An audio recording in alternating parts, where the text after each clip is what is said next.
officially send out my notification to people that I am live. It should automatically be doing that, but sometimes it doesn't. Yep, everything is going in live. Cool.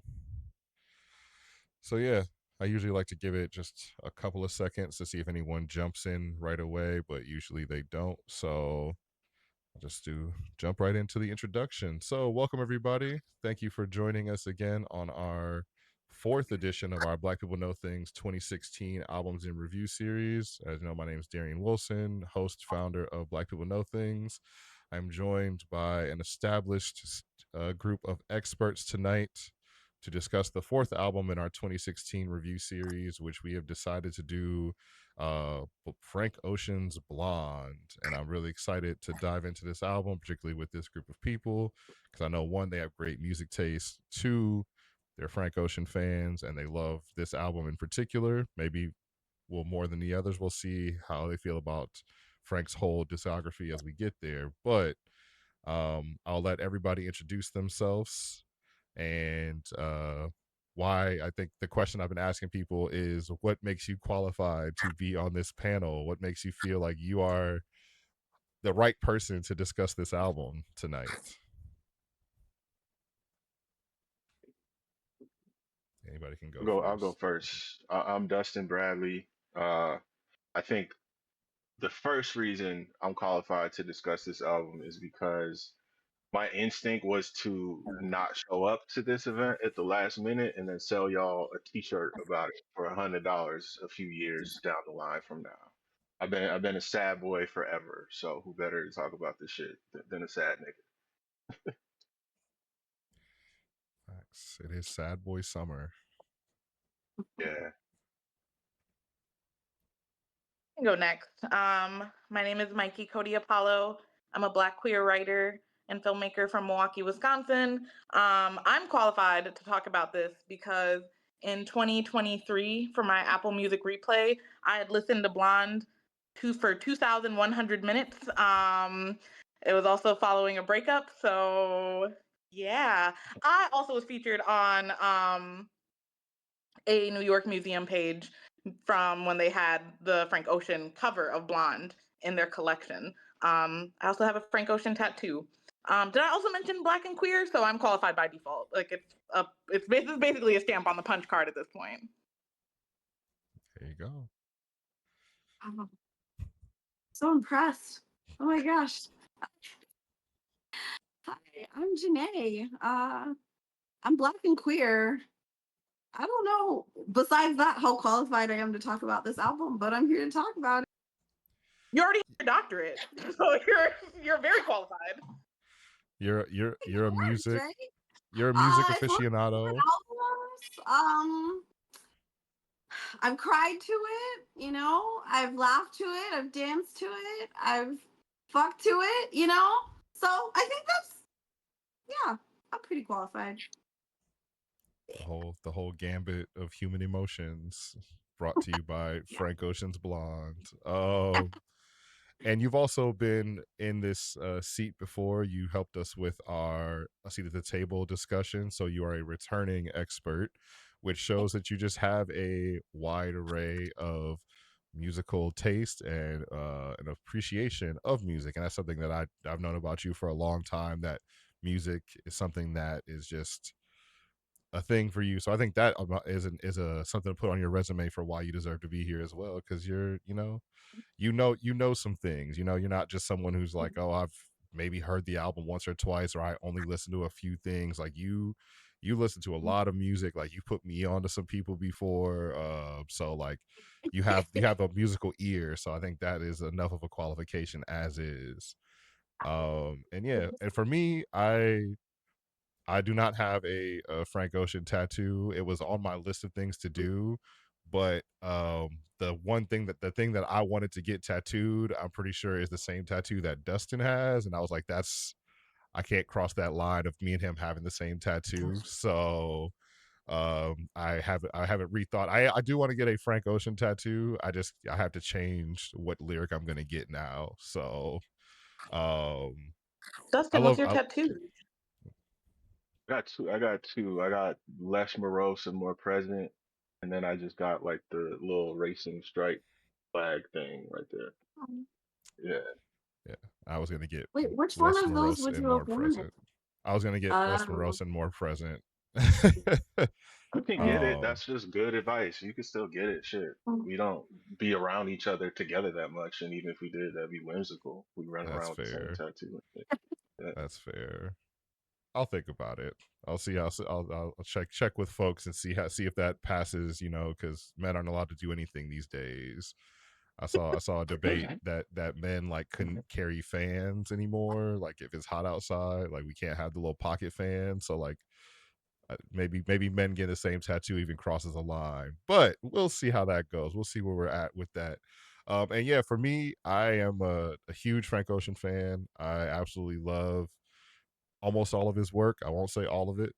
99.9% of his work I'm a huge fan of. You see I got Blonde right here behind me on my wall of right now. I don't want to call it the wall of fame because it switches out like every month or so. I just haven't switched it out yet for July, but Blonde's going to be up there probably forever. It's probably going to be one of the ones that just doesn't move. It might switch spots, but it'll always be on the wall. So, um, yeah, sad boy aficionado. Love me some sad, moody music, and Blonde was one of the first albums I think that really awoken that feeling in me. Like it was, one of the first albums I felt like really emotionally connected to since I was like a kid. Like I have some childhood stuff where you're like, oh, that brings back a specific memory, but like most of Frank's albums, but I think Blonde in particular was like a pivotal time for me. Like 2016 was like a pretty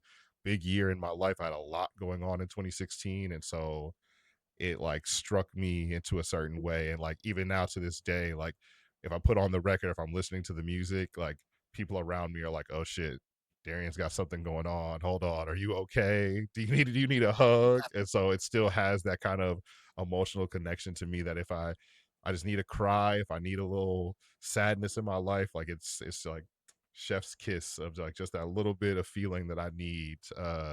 So yeah, I'm excited to discuss the album. I'm excited to dive into some questions that have been shared with our crew of experts today. Even if they have not looked at them or forgotten about them, they are there. So no worries. So the first one, I just kind of like to start off, and I think it's the sometimes one of the hardest questions because a lot of people don't think that far into the past or maybe don't remember that far in the past. But what did this album mean to you in 2016? Like when it came out, what are some things you remember about your feelings and things about this album?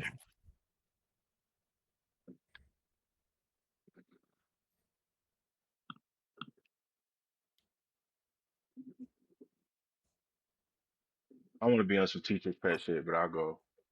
Like to always go first, but I'll go. So yeah, that like 2016. Yeah, Darian and I were both in Madison together, and we were going through a lot, and both sad for different reasons. Like Darian, I think, was upwardly mobile, family stuff, getting all that together. I was just doing acid by the lake. So this shit was great as a soundtrack to that, like super on the nose to be sad. And he's talking about tablets, he's talking about drugs, he's talking about all that. And there were several other sad men who we would kind of just kumbaya together and listen to that shit. Um, I think another thing that I would be uh, remiss to not mention is the fact that like we have Endless also, and I think I'm gonna keep like plugging Endless because I think Endless is underappreciated. It was weird because you couldn't access it for a while, and it's a video album and all of that, but like you had like Blonde to be sad in a colorful fashion, and then you had Endless to be sad in a black and white like feel industrial alone nighttime fashion. But yeah, I think in 2016 also it was like 4 years since we had a Frank Ocean album up to that point, and 2016 was already like a really strong year in music, as evidenced by this series. Um, to the point where I just remember Endless came out and I was like, oh my God, this is great. True to his form, I can't really listen to it because it's a visual album. I don't care. This is amazing. And then on the day it came out, I remember on Instagram, I saw like a nigga with green hair crying, and I just didn't know what that was and didn't think to like research it. And then, so I was a day late to it. And then when I finally got to it and realized that it was him, it was just like, I took a deep breath and said, "Yup, I'm gonna be sad as long as possible now. Openly sad and embrace it." Yeah. Mhm. Um, I'll go next so that we don't always have to go in the same order, if that's okay with you. 2016 again was a pivotal year for me. Um, I moved to Denver in 2015. So, 2016, I was on my grind. And so much good music came out. And I just remember being so excited that Frank Ocean was back. Uh, and I think I do remember listening to how sad it was. And I was like, wow. And it was at a time in my life where I was going through a lot. I was really busy. But I had tried acid for the first time. Cause I moved from the East Coast. We moved out west and things was getting popping. And I remember like I think I tried acid for the first time like maybe a couple months before I heard this album. And yeah, I mean like, there's a lot of music dedicated to experimenting with drugs. But there was something about this album in particular. And like specific songs that like when you're tripping, it just takes you to another level. Yeah, it takes you to another level. And yeah, I have fond memories of when this album came out. Yeah.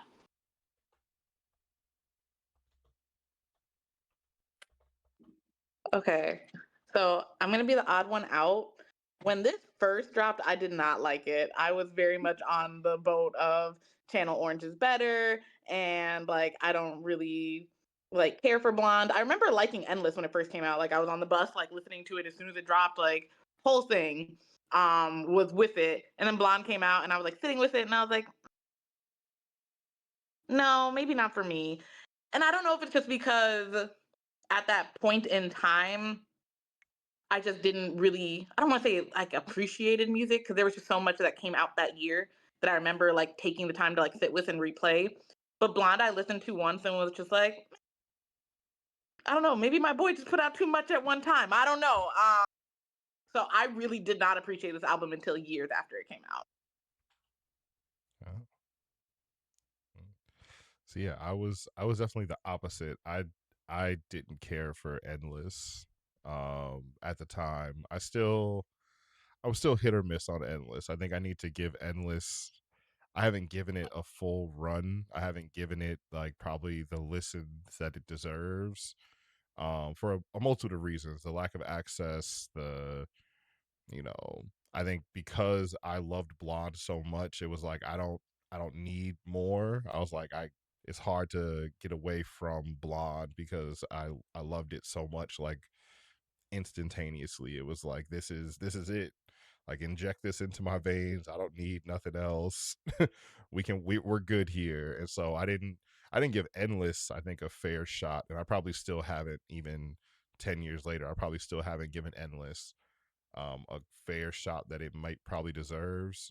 So it's on my list of things to really do. Maybe I can do it while I'm off work for the rest of this week. Maybe spend some time with Endless. But yeah, 2016, kind of like what Dustin's saying, was like just like such an odd year of like one, the music as like I said by this series was just fantastic. It was so much good music came out in 2016, and there was something in the air, and I don't know if it was just, the political climate, the world climate, people were making more music that was more in depth with their feelings and emotions, and I think had happened in prior years. People were delving into sadness and pain and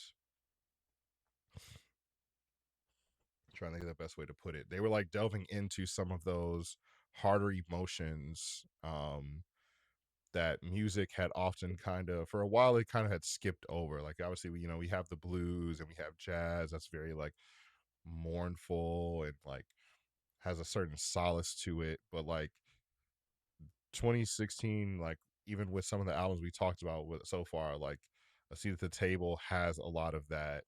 Lemonade has a lot of that. Anti has a lot of that. Blonde has a lot of that, where it's kind of like this introspective, like thoughts and feelings. And it was something that I was unused to in my music. Like obviously it existed, but I wasn't there. And so it opened up like 2016. It was the first year that I had tried to go to therapy. 2016, I had like my first kid was born in 2016. Like I had so much going on in 2016. I had friends moving away to different cities. I had, people were coming and going, and life was changing for kind of everyone. It was my first year having like a real job with real money, and it was like so many like little things were happening in 2016 that I think I had a lot of emotions and feelings that I wasn't quite sure how to process and deal with. And so I took a lot of that into music. I went looking for answers in music, and I found a lot of those answers. I found a lot of that empathy in music that I think I was searching for in 2016. And Blonde was one of the first ones that like struck such a chord, where it was like so many of these lyrics, so many of these songs like hit every single note of what I feel like I've been going through for years, maybe for a long time. And they just hit like all the right notes, where they like scratch the right itch, where still to this day, I said I've been listening to it all week just getting ready for today, and I'm like, this is great. I'm listening to it in the shower. Like my life's much better now than it was in 2016, but I'm listening to these albums in the shower getting ready for my day at work, and I'm like, I could just cry right now, and just there's no reason to be sad. It's just this song just does it. It's just instantaneous. And so I think I'm always going to be like really grateful for the artist that chose to do that in 2016, because I don't need it as much now, but I needed it so much in 2016. And so yeah, I think it's just, yeah, such a good album. 2016, so much good, so many good feelings. Like you mentioned, like what was happening in 2016, like context wise, political context. I think like in mainstream culture, there was also more high profile queer stories that centered on two men also than ever, right? Like with in short order after 20, it might have been 2016. I think it was 20. I think Moonlight was 2016, maybe 2017. Call Me by Your Name was 2017, if I'm not mistaken. And it's like for someone who was getting some kind of learned toxic homophobia shit, even though I wasn't like super far on that path as like peers, I think it was like to go to the movie theater and drag folks with me to go see Moonlight, I think was like directly attributable to Frank's influence on me. And to go to see Call Me by Your Name in the middle of the day with like only 18 other like 73-year-old white women, and just like really we were chopping it up after. Like this movie is so fire. Like there are so many scenes in Moonlight that I think about Blonde. There are so many scenes in Call Me by Your Name that I think about Blonde. And I think this was either like a start of a wave or part of a wave where a broader array of queer stories were being told like in the mainstream. I just want to double down on that too. So Moonlight's one of my favorite films. And when A24 dropped their first edition of like the coffee table book, Frank Ocean did the forward. And so Word. yeah, so like it just Been the trying to get tie that is book like, forever. what'd you say? I've been trying to get that book forever. Yeah, my cat chewed the end of it and I wanted to throw it, but I was like, that's okay. But it just quite literally like we're seeing blackness and queerness, and also just like challenging of masculinity in so many different ways, not only because of Blonde, but also because of Moonlight. All these things were happening simultaneously. And it was really beautiful. Because also the same year Atlanta came out, and also the same year that Insecure came out. So we're having so many of these, like the Black media renaissance of 2016. Chef's kiss. I think we're like getting close to experience something like that again. But I don't wanna jinx it. I feel like it's coming. I think musically, I think 2026 has been a really, really good year for Black music. It has not been 2016, but it has been a really, really good year for Black music. I think movies and TV shows are lagging behind a little bit. I think I saw someone say that Insecure doing a 10-year like anniversary tour is a sign of Black television and film recession. Which, I mean, if you look at some of the big ones, I mean, we got that Mahershala Ali joint coming in September that looks incredible. Mother, I think is what it's called, if I'm not mistaken. So that looks dope. But I think, I mean, we had Is God Is, which I absolutely loved. I love We Boosters, which had your Yoinky Sploinky movie. You mean yeah, AKA I Love Boosters, I love AKA Yoinky Sploinky Boosters. ass movie. Yeah, Yeah. love me a good little whimsy nonsense. Now, Boots Riley has kind of dimmed some of that excitement with some of his shit he's been doing on social media in the What do you do? post run. Well, never Basically, mind, never mind, never mind, never no, no, mind. no, We'll no. talk. We can talk We'll about it. We talk can about talk about it. Whatever. So basically, there was like some woman. I guess she's an online activist. She has a lot of followers. She like talks a lot about causes in the world for Black folks, and she was comparing I Love Boosters and the is it the Young Miami song, the scamming ass nigga song, Oh, and Gina. she was basically just saying like we should not be promoting like ideologies of scamming. We need to like make Black people like shoot for things better. And she was like, I haven't seen the movie, but like the title alone, it doesn't make me want to go see it. And he was like, you shouldn't, why are you judging a movie you haven't even seen? The movie has literally this much to do with scamming. And basically, instead of just letting it end there, he kind of he took it too far, and then all the people who were defending him started attacking her, and it became, how the internet gets, hive mind thinking gets, and he didn't do enough to kind of squash it, and it got really out of hand really, really fast, and because you know how people treat Black women, and so it went Mhm. far left really, really quickly, and he didn't do enough to rein it in, and he kind of just kept stoking the it. flames, like putting out little videos of like, oh, here's that lawsuit that I got from her, and this is bullshit, and blah blah blah blah. And it's like, dude, you just gotta Right. let it He should go. have. Like, He should have squashed that beef, and he should have squashed 30 minutes off of that fucking movie. Also, I would say. anyway, yeah, I think I think that yeah, I love the kind of the correlation of um the openness. I think that we got around that era, and we even talk about This Is Us even a little bit around that time with kind of promoting more complex Black masculinity, which is something that mainstream media had not been used to like ever.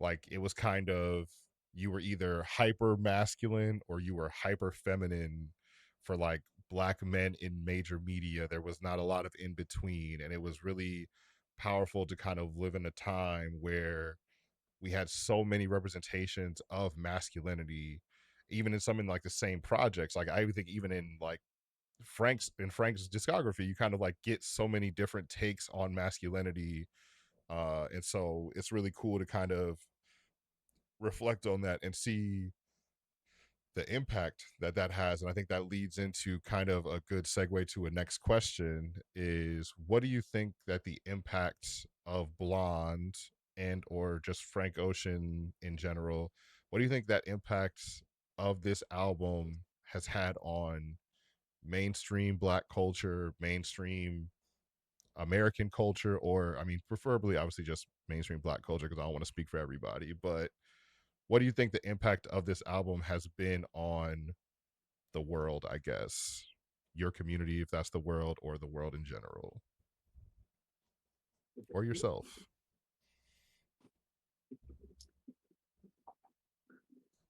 I'm not going Um, first. Yeah. okay, I'll go first. I'll go first. It had a huge impact. I was talking to my sister today. We were at a happy hour. I work with my sister. And she was telling me that in this movie, I think it's called The Old Guard, starring Charlize Theron, there Pink and White is in that film. And she said to herself, like, she was just like, whoever produced this film, whoever was in charge of like music, audio production, like they must be a big Frank Ocean fan because there was no reason for that song to be in that film. Like it doesn't make There's sense. no reason for And when Frank you to be in the watch Old it and you Guard. hear it, you're like, is that Pink and White? And but like it reached everyone. It reached everyone. Especially of all of the tracks, Pink and White for sure reached a lot of people. Um, but I think that's all I have to contribute is that it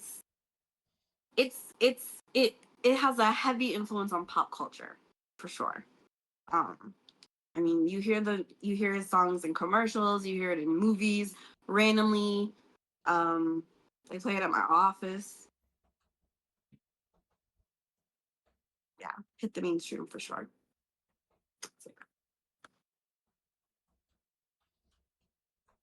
You want to go, Mikey?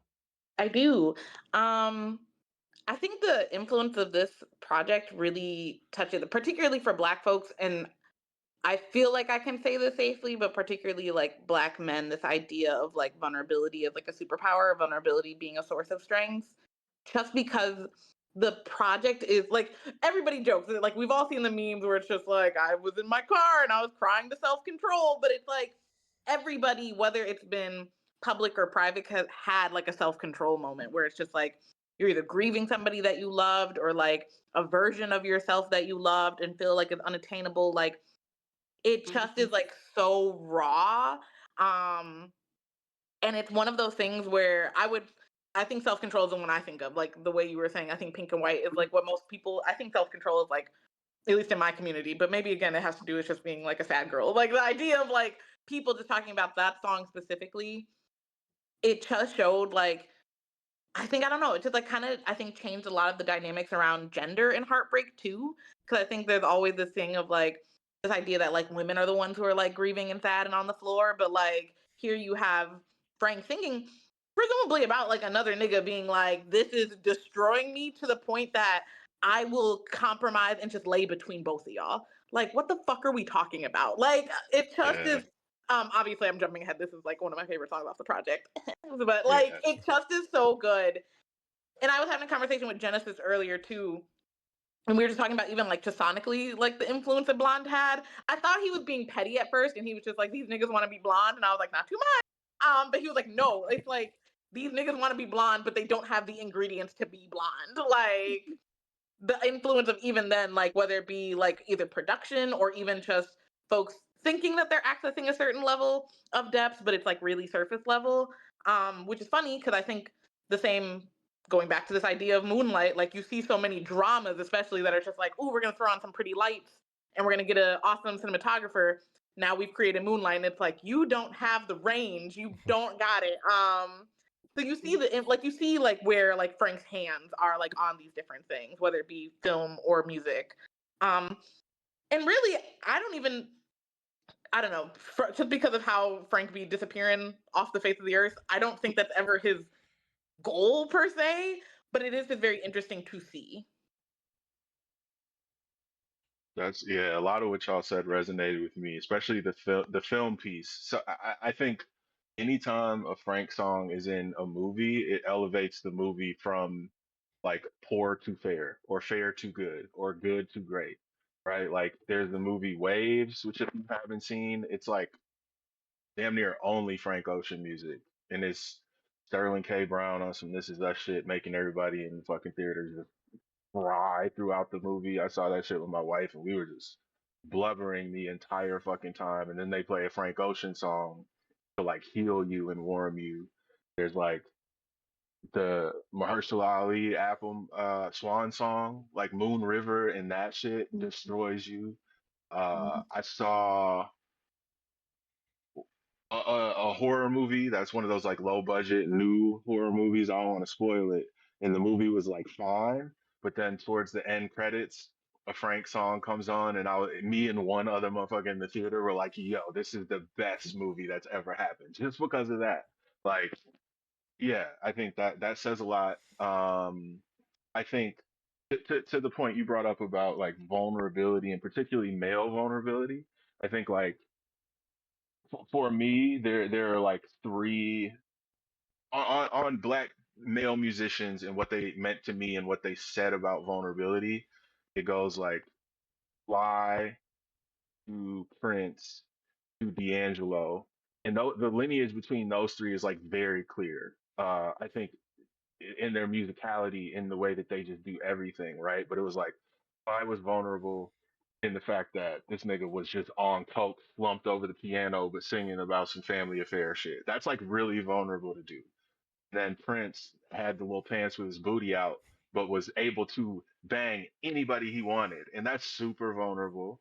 And then D'Angelo is, the sexy flexy nigga, but he's talking about the root. That I went to the doctor, he said ain't nothing wrong, all that stuff. But because he's got that body, he's still like protected. Uh, and that's like in retrospect, like an easy sexuality, like a visually sexual, beautiful man telling you why he's scared that you're going to hurt him and how you've hurt him. I think Frank's vulnerability is so much more complicated because he's like got what he called like the straight boy fantasy shit. Like he likes cars. Like this nigga went to Japan and learned how to drift for mad long. Uh, he's talking about the guy he's dating is pretty like your girl, and he got fight stories to tell. But it's like a new sexuality that is just so confusing and complex that more closely mirrors what all of our sexualities represent at best, where we're not one thing at one time. We're different depending on who the person we're directing that sexuality towards. Oh, Yes. sorry. Last Huh? thing, long in the two. I'm getting long-winded. The other thing, direct impact, right? Like it's fucked up what happened to Isaiah Rashad. He was outed with that video, Mm. right? But like, I'm sure that just Frank writing the letter ahead of Channel Orange, and he was kind of outed when people were talking about the pronouns that he was using at the listening party and shit. I'm sure Isaiah Rashad got some solace from Frank's story. We just got Steve Lacy being like perhaps too open uh in a great album. Like Duran Bernard is popping, Tyler is more open and honest. We like it feels Mhm. like with Frank, like his queerness now is like the fourth most interesting thing about him, behind like the fact that he's a hermit, and where the fuck is he? Like he's out here selling cock rings, and he was like a trickster that got out of the Def Jam deal on some like Anachi the Spider type shit. Like it's an afterthought almost with him from the straight male perspective, right? Yeah. I What's want to good, Gail? Oh, Gayle's here. I wanted to piggyback off you, Dustin, and just talk about you were talking about honesty. I think that's one thing throughout this whole series, and I think that's like a key part of that year 2016. That was such a powerful year for Black music because I feel like people were more honest with their music than they ever were. And I think that had a lot to do with the political climate, right? We had the rise of like the Republicans and Donald Trump, and people were just really blunt and honest. Like, I think we saw kind of the beginning of the end. And so we were all like, well, might as well be honest about what the fuck is going on in my head, in my heart, in my soul, because the shit is coming down. And so I think, yeah, honesty for sure. This was a very honest album. Like, brutally honest. Yeah. Welcome in, Gayle. Thank you for making it. I'm glad you were able to join. What's up, Gayle? Just to kind of quickly catch you up, we're like a couple questions in, but no worries, you haven't missed too much. The first questions that we asked, and they kind of work together, so you can, if you want to just give a long-winded answer to both of them, you're more than welcome to. The first question was, what did this album mean to you in 2016? Like, when it came out, what were some of your initial feelings and thoughts on the album, and why did it move you in whatever way it did? And then the second question that we're currently kind of wrapping up is, what was the long-term impact of this album, whether it be on your community, yourself, music in general, society, any of those things? So if you want to jump in the conversation, that's how far we've made it, so you haven't missed a whole lot. Oh, goodness. It always makes me, like, your first question makes me think about where I was in 2016. Mm-hmm. I'm like, where was I? Was I in Milwaukee? Was I in Madison? Ooh. I think I was in Madison, Wisconsin in 2016. And I don't know, I was just in a really like transition period of my life, like getting out of my master's program, starting my first full-time job. And I think like some of the biggest stuff I was navigating were just my emotions, right? Like my feelings, me being like a soft boy in a way. And I think this album was the first time where I was like, oh, wait, there's another soft boy like making music out here, like making it all right to be soft in a way. And I think that's why it resonated with me so much, because they're just, men in general are not often told that it's all right to feel the way that I think Frank was feeling through this album. And to the second question, that's also why I think it resonated with me so much and why it still sits with me so deeply, because personally that's like my mission in life, right? It's like to continue to explore my emotions as a man and to push other men to do the same work. And I feel like this album just is doing that in itself. Perfect. Yeah, absolutely. I think for me, when I think about the impact of this album, I kind of think about um, kind of what you said, Dustin, about this being one of the first. I mean, I think the first, in my opinion, the first major, I don't want to say diverse representation of like queer black men was probably Omar in The Wire. Like, that's one of the first representations of like queer black men that we see that isn't hyper feminine as it's been portrayed so often in mainstream media. And I so I think that Can I was, add a point to that? yeah, I think that that's for heterosexual or non-queer black men, right? Because for queer black men, like we have had representation beyond Omar, like before Omar, right? And it's just thinking about it from a mainstream yeah, perspective as well. yeah. Mainstream media. That's what I meant. Mainstream media. Like, I think this is, and I think Blonde in particular. I mean, obviously we had Channel Orange, and that's when he made the letter before Channel Orange, where he kind of just exposed himself and talked about everything all of his feelings, all of it. He talked about his sexuality, pronouns, all of those things that he was navigating himself. And I think when you bring up Isaiah Rashad, who is one of my favorite artists right now. He recently did another interview where he talked kind of about what you said when he got outed with the whole video and everything, and how he had to navigate that. And the first thing he said in his interview, like, and I think I want to say his video scandal stuff was 2011. No, that's way too early. 22 or It 23, was like maybe like early 2021 or 23. 20, yeah, it was like 2021, 2022, something like that. And he said, I've been dealing with being a confused bisexual black man my whole life, and there was never a bisexual black man handbook like that. He said in an interview in 2026, and he talked about how he had to navigate not having peers that were black bisexual men, or having mentors or people to look up to that were black and bisexual men, and having to navigate that whole thing himself. While I don't know if he didn't say, he didn't use the words like being in the closet or anything, but he talked about having to contain that part of himself for fear of his career, fear of, you know, bullying, things like that, where he grew up, that wasn't something that was openly accepted.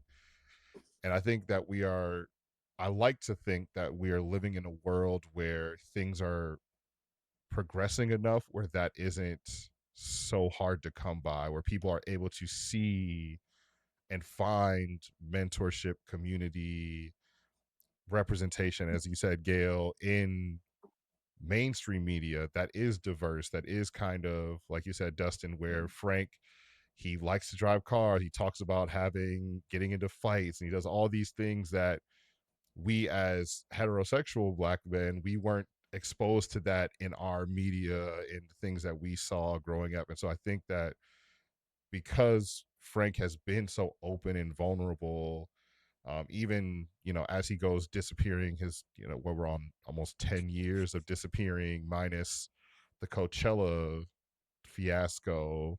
um even in those moments, like, he drops in little bits, he does, like, he's doing interviews and stuff, and he's like finding little ways to still be involved. And I think I like to think that he has helped move some of that narrative along with some of the media. We talk about Moonlight, we talk about Waves, which is funny because that was recommended for my next Black People Know Things movie night. Actually, someone said we should watch Waves, and I haven't seen it yet, but Ooh, don't watch it. Save yourself some fucking Kleenex, brother. Don't watch that shit. and then, like, we talked about like This Is Us, which I know people laud as being like corny and over dramatic, but like Sterling K. Brown's portrayal of black masculinity in This Is Us is groundbreaking, I think, for a lot of people who have seen black fatherhood portrayed in a certain way throughout history and TV and movies. And I would like to think that Frank has had a huge hand, like seeing Frank's openness and seeing how the world has like wrapped themselves around Frank. Like, there are not very many people in the world that are talk bad about Frank Ocean. Like, he has been like just kind of like loved on for being himself, or being vulnerable about his feelings and his emotions. And I like to think that is something that hopefully we can carry forward as a lasting impact of his work. I'm sorry, if I can add one more thing to his impact, like Yeah. from the enterprise surrounding the music business, like fuck capitalism and all that.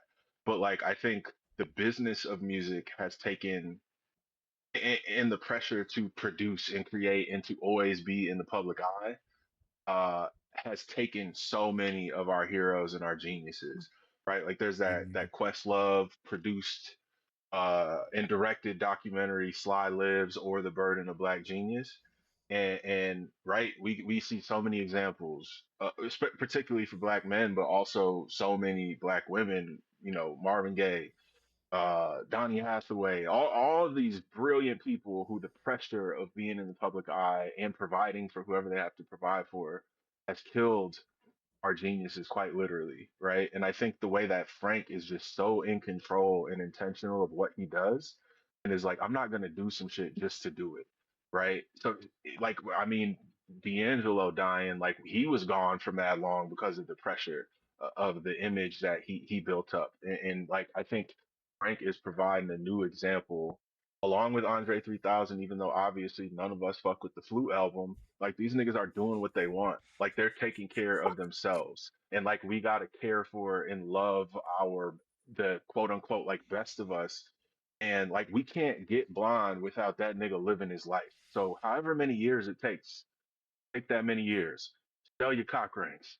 Sell your t-shirts from Blonded Radio. Do whatever you have to do to be okay. Like you've given us enough. Not Three Stacks Mm. catching a crazy stray. Bro, that's Damn, my that boy. was You already yeah, know that that's my was. boy.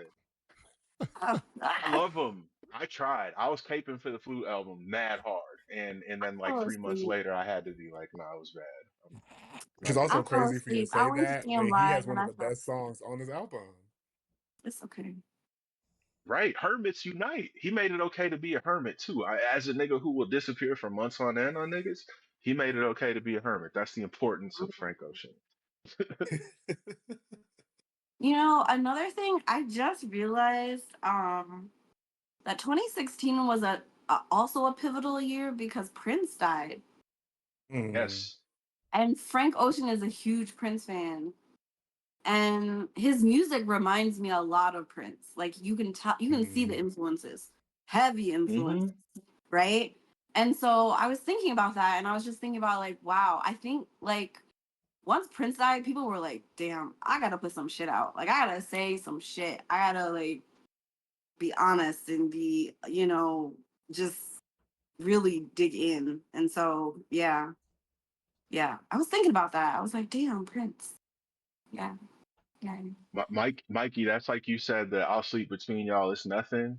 Like when he put out like the Boys Don't Cry zine and all that shit, and he ranked like all Frank ranked all his favorite songs, and he said Prince, When You Were Mine, Mhm. and like that being one of his like top whatever favorite songs. That had some wild shit in there too of like, you know what I'm saying? You invited all my friends. They came over and eat. You didn't have the decency to change the sheets. All that shit. It's just like, yeah, like more of that, please. Yes. It's Mhm. the actual artistry, right? Like it's the creativity behind the storytelling as opposed to just being like, eat me, fuck me, send me home. Mhm. Because you can say it Mhm. that plainly as well, but it's like, why?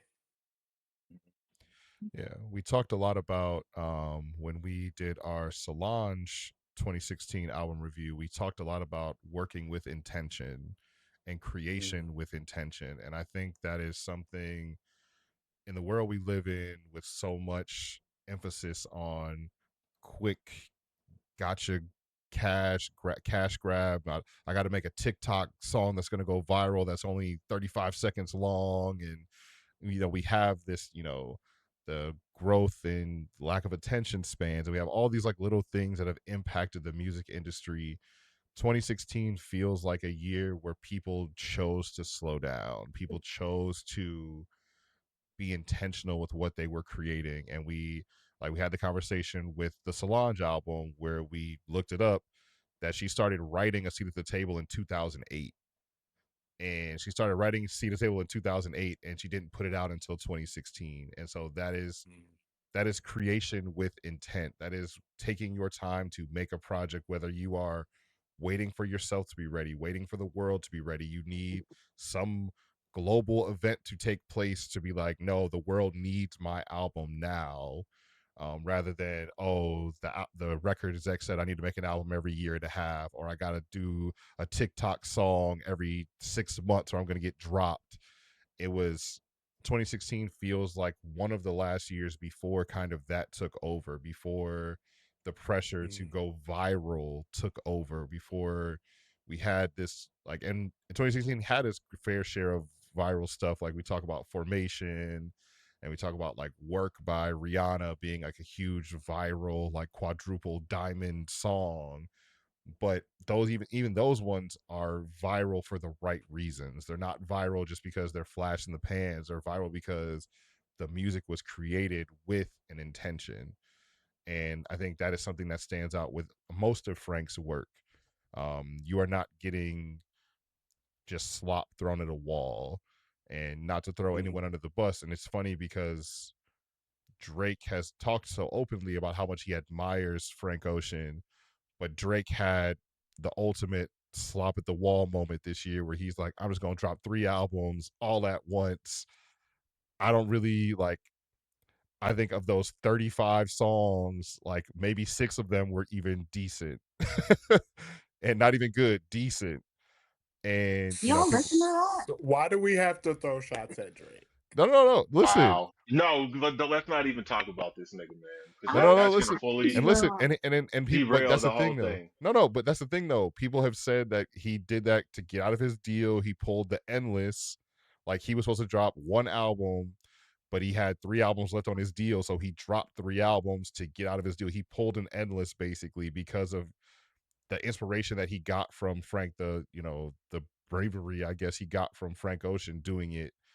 And but even then, like time, like Endless was not just some shit thrown at a wall. It was like intentional and wasn't just kind of put out there. But I think it's, apples and oranges. We're not trying to compare each other. We're just saying, like, in the world where people are just putting music out constantly, people are just always creating, and I think there is something that we as fans are frustrated by when Frank hasn't dropped anything new in 10 years. But at the same time, it's like, take your time. You've had a lot going on. You had, people in your family pass away. You've had that Coachella thing that obviously probably put him right. Like he was probably on his way back. Coachella was like, oh man, I'm ramping up.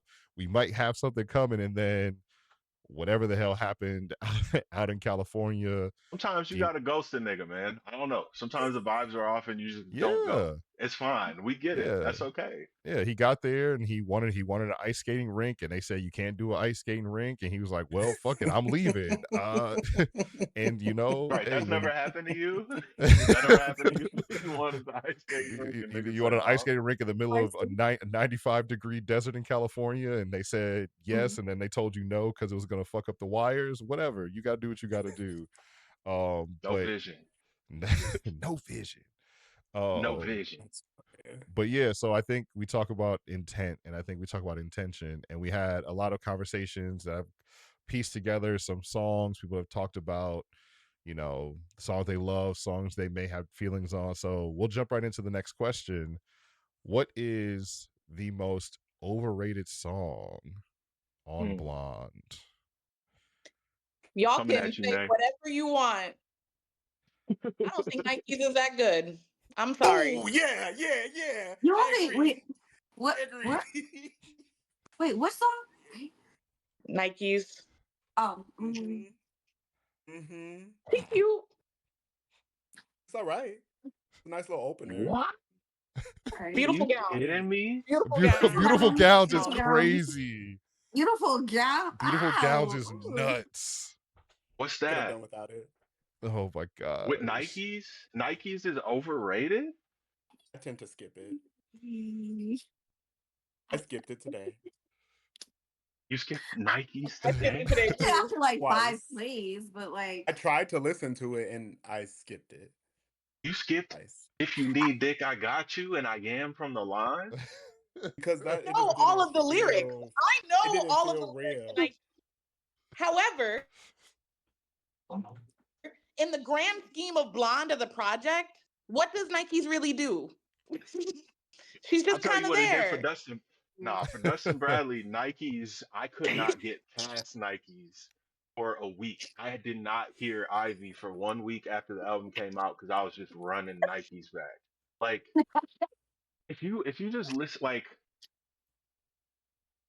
I think that's the thing that he does. Nikes is a perfect example of the other side of him, where he's like, I'm gonna bring this up a lot of times, like with the high art, with the emotional sentimentality. Like there are few people who talk shit better than him and just play with words. Like this is some like MF Doom shit of this nigga just stream of consciousness, just talking shit, playing with words.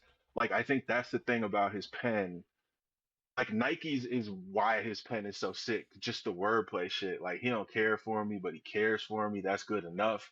And the thing of like, you got a roommate. You know what I'm saying? It's only awkward if you're fucking him too. And if you try to put like gender to that, it's like that works if I'm a man and that's a woman and the roommate is a man. That works if I'm a woman and the roommate is a woman and that's a man. You know, I don't know. I just think like the non-linearness of Nikes, and then when you put the music video, like watching the music video with it, I think really makes that shit hum. Where it's like this is some other shit, but I might be wrong. I don't think that I am, but I might be wrong. What I y'all got to I say? don't think you're wrong. I think the target is off. Cause I would make that argument for Futura Free. That nigga getting his shit Mm, off at the end of that project. Ooh. What else is there to say? Also, that's I can fair. live for a brown shot at any point. So also love that with Futura Free. Ooh. I'm sorry. That I think that's a beautiful. I think that's true. I think Nikes and Futura Free are the same side. Are two sides of the same coin. I Mm, think the way I read Blonde, that I didn't read it as in 2016, that I read it as now, is like to an extent with the opening song, you got to do something interesting to rope people in. So there's like that part of it.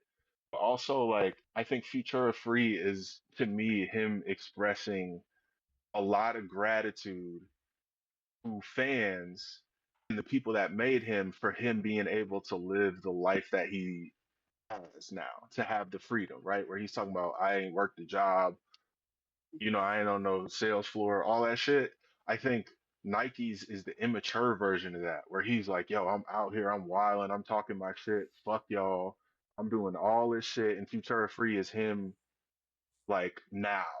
I feel like it's like Money Trees by Kendrick. Like Nike's is him imagining when he has all this shit and when he can do what he mm, wants to do. And then Future Free is like, okay, I got it now. Like I'm healed. I'm gonna be fine. And I like that Nike's is messier and fucked up. And I don't know if I like this nigga. I think he might be kind of fucked up. Like he might be a bad guy. I like that. mm, that's fair. Mm. It's like the Steve Lacy album. That nigga, Oof. yeah. Ugh. Steve. Oh. So wait, I want to know what Dustin's skip is because Yeah, that's a fair I skip? question. Oh, my yeah, overrated? Or overrated, he is or overrated. passionate. It doesn't have to be a skip. Overrated, Overrated doesn't overrated, mean skip. overrated. I'm sorry. Does not have to be a I skip. will ne- Overrated. I will never skip it, but the overrated is Pink and White. It's a great song. It is the most channel orangey of all the songs. TikTok got a hold of it, so that did something. Niggas who I know don't listen to Frank Ocean were putting that shit in the background, and I was like, "You're a fucking poser. You weren't with us 4 years and 10 years waiting for shit to come out." I think it Fucking had the lesser of the larpers. Knowles siblings, you know, an uncredited background vocal role, so that's a stunt. That's actually a point in the win column. Uh, I think it's the only song from Blonde that you can throw on a random playlist for a loved one and them not be like, are you okay? Like, why would you make me sad right now? Like, it's the only one that kind of stands alone. If you listen Mm, to any other song on Blonde, you got to listen to the whole thing. Versus Pink and White, you can just pop that on and be like, yep, going to brunch, and you're fine. I will have to agree with my brother actually. While I do skip Nike, I don't listen to Pink and White at all. Something about music that hits the radio and that's where I hear it first just doesn't hit me the same. And I think I heard Pink and White on the radio. And I was just like, okay, he made this for commercial reasons, right? Like it still is a fine song, sure, whatever. But it's not for me. Mhm. Have a Beyonce singing your background vocals is a fucking flex, though. Calling her the lesser of the Knowles sisters is also crazy. She's the worst. The lesser of the Knoll sisters is nuts, but Solange. When I get home, it's better than seat at the table. That's my hot take. whew, Mm, that's a little too mm. hot for me. Yeah. Not too hot for me. I'm intrigued. I would want to hear the argument on a different day, but I'm here Okay. for it. I feel like I see the vision. When we do 2019 and it's only Solange when I get home, we do the 7 year anniversary of That's when I yeah. get home. We could just throw that shit in at this point. I'm not gonna make it to 2019 to 2019 10-year reviews. Oh man. Whew. So Gail, sounds like you have two overrated songs. It sounds like you have Nikes and Pink and White, or do you have another I one? will Do you have put Pink and White before Nikes. Okay. It feels In like a terms of it win. being more overrated than Nikes. Nikes is more artistic to me. Sure, we can go with that. What is your You see answer? them? You see the glitter booties in the music video, and then they slap the glitter booty, and then the glitter flies off. Oh, Art. I didn't remember that.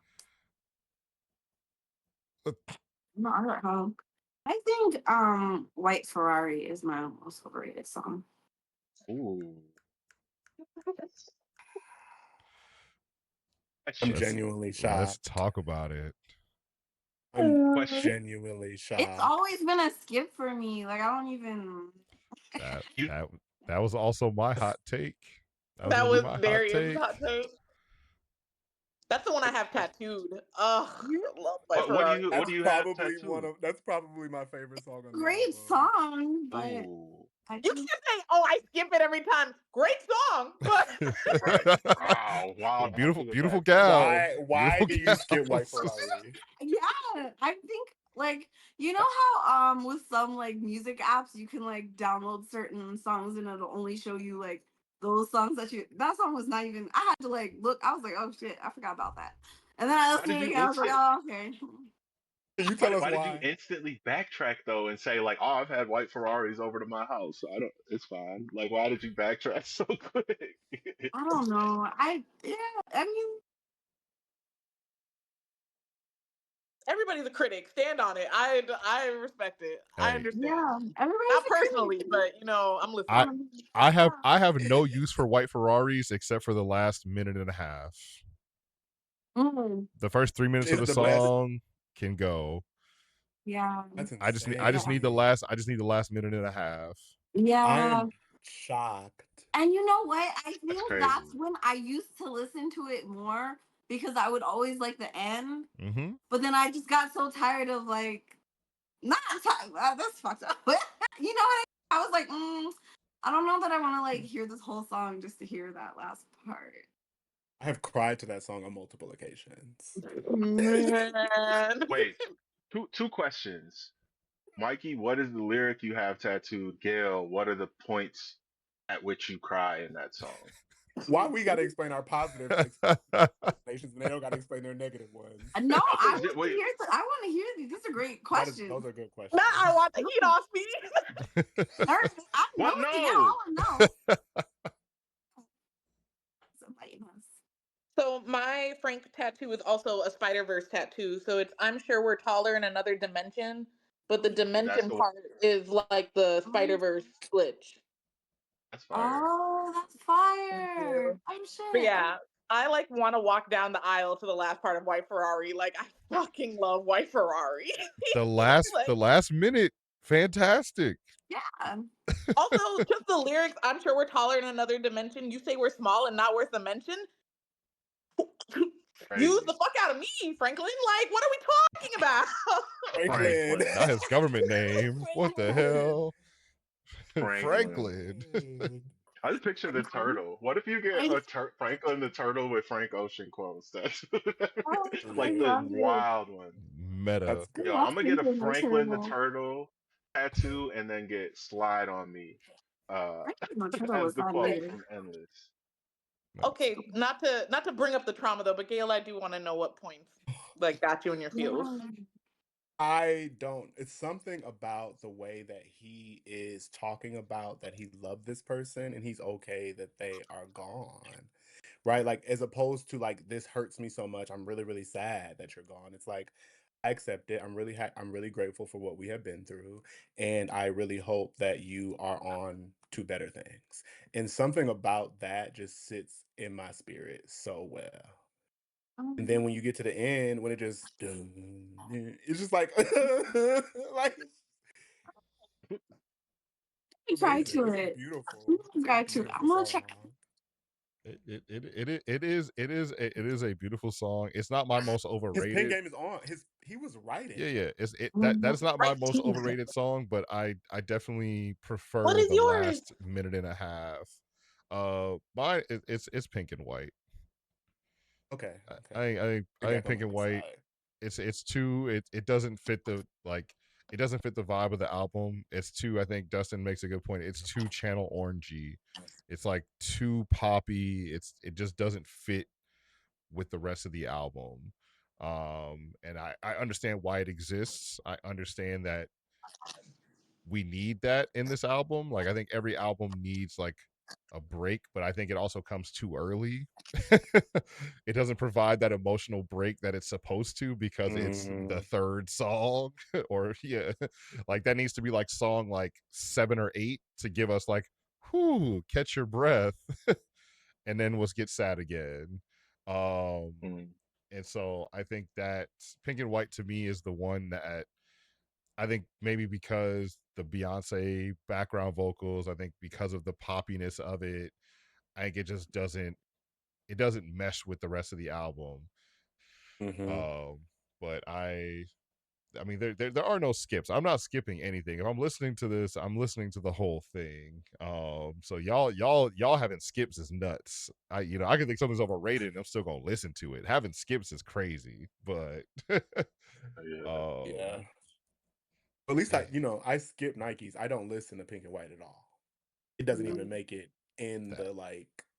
You got it 2 downloaded. You skips. have the respect to download it, but you like It's just skip it completely. That's fair. I also think that's the one that's the only one that's produced by Pharrell, right? I'm pretty sure. Makes And sense. it was the lead single, right? I think Pink and White came out before the album came out. That and Nikes, I think, are the 2 singles if they had to be. I mean, Nikes was the I only think that music would make sense for video. why we feel like those are the overrated joints, though, if those were the only 2 that came out prior to the album. That meant more people got their hands on it. And not to echo Dustin too much, but it's just like, y'all aren't even in the trenches with us for real. Y'all have your hands on these 2 singles. Yeah, that I think, Right. and that's also that's talk about intention. There's an intention of putting those 2 out to weed out the posers. 100%.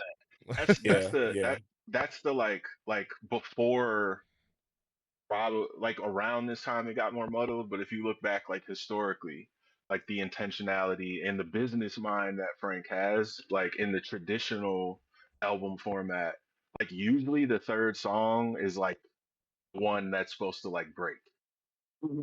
Like if you look back to albums, like big pop albums from like 2010 and before, it's like always the third song. So I definitely don't think that's a coincidence. All right. So we did most overrated. What's everybody's most underrated, underappreciated song on the album? What's the one that you don't think gets the love it deserves? Y'all are about to say White Ferrari. You about to say White Ferrari? Ooh, I don't know. I'm only saying White Ferrari because of I was gonna say because now y'all gonna say White Ferrari because of me and Jeanaye. What would you have said independent of that? I'm gonna wait for y'all this time. You're not getting me first.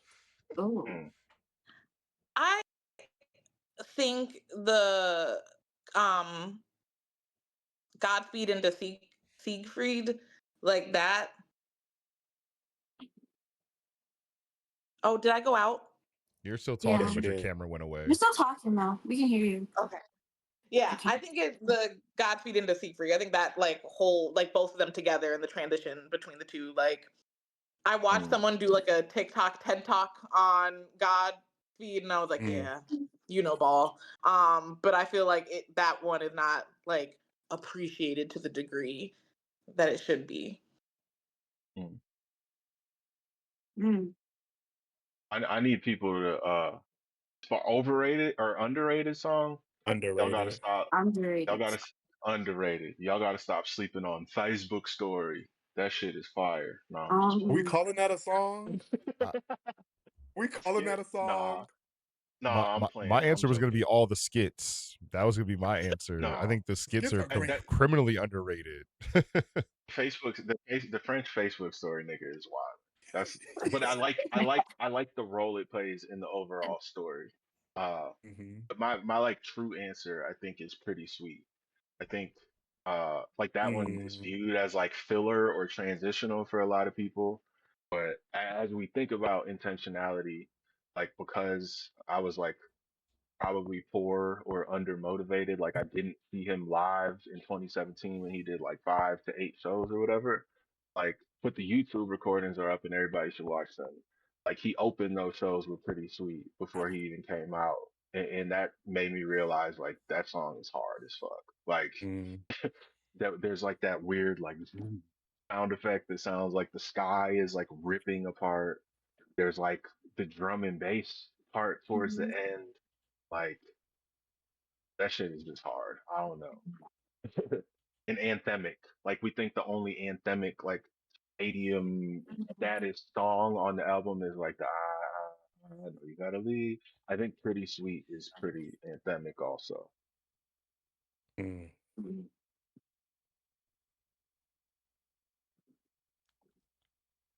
Um.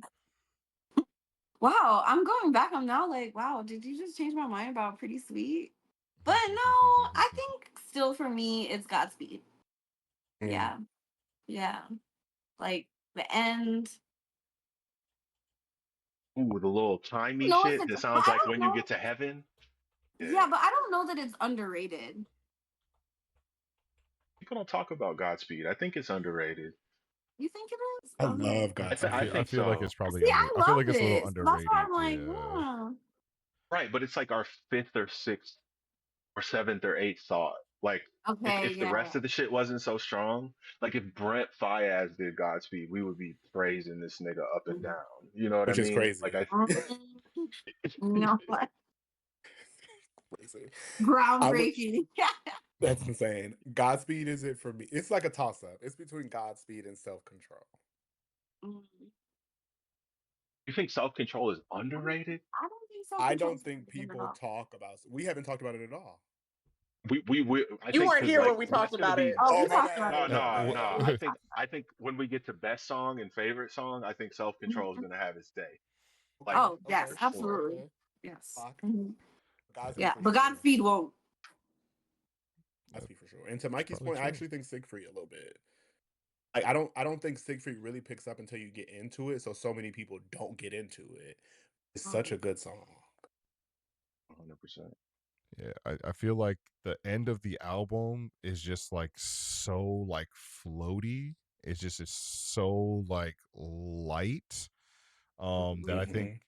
like the last. I mean, I'm not gonna include Future Free. That's just any song that's 10 minutes long. I gotta have a pause to consider it in anything. But I think so. White Ferrari, Siegfried, and Godspeed, like those, just they kind of blend into like one like journey in a way. And I Mhm. think I think because of that, the three of them probably get a mix of underratedness. I think people kind of catch their breath at that end of that album and are just like, all right, this is who I can simmer down a little bit, because they don't listen to.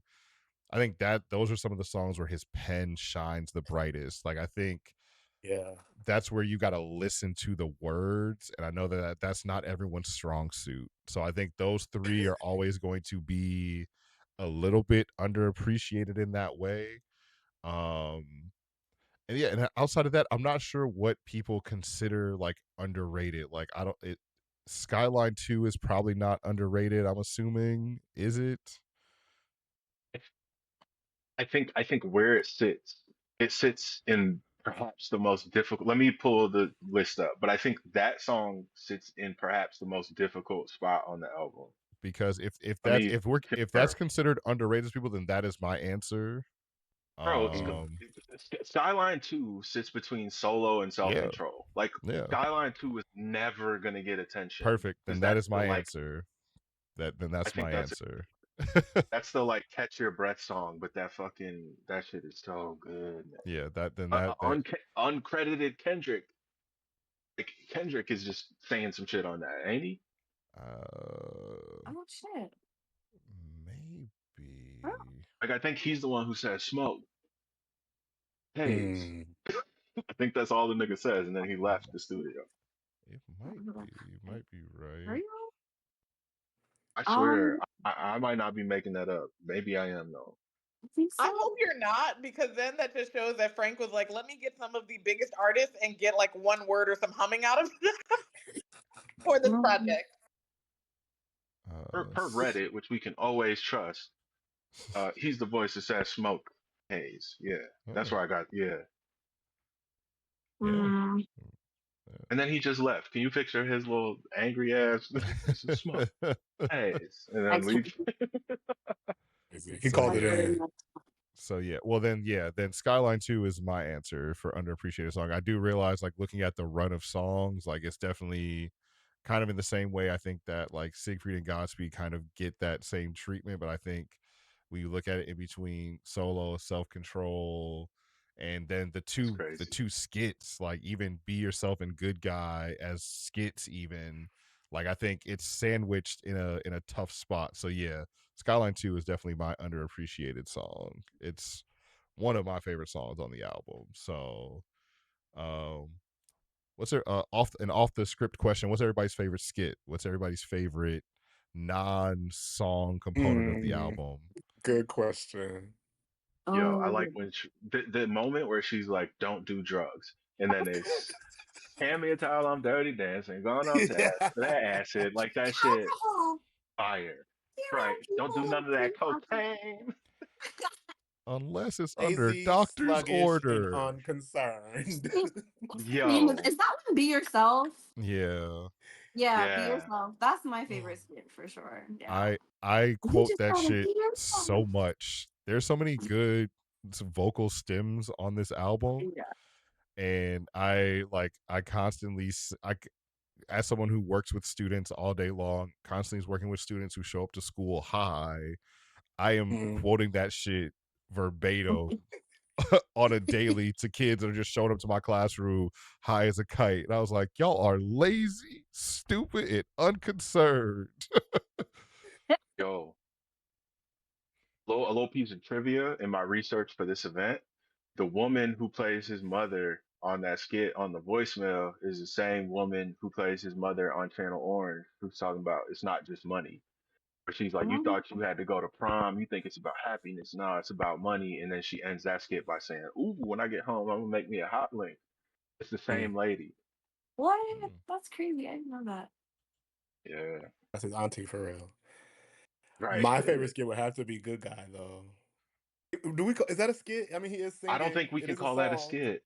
I That's a think It that's is a a song. song, song. and he's That was singing gonna be my down. choice until I thought about it a little deeper, and I was like, maybe it I think doesn't that's count.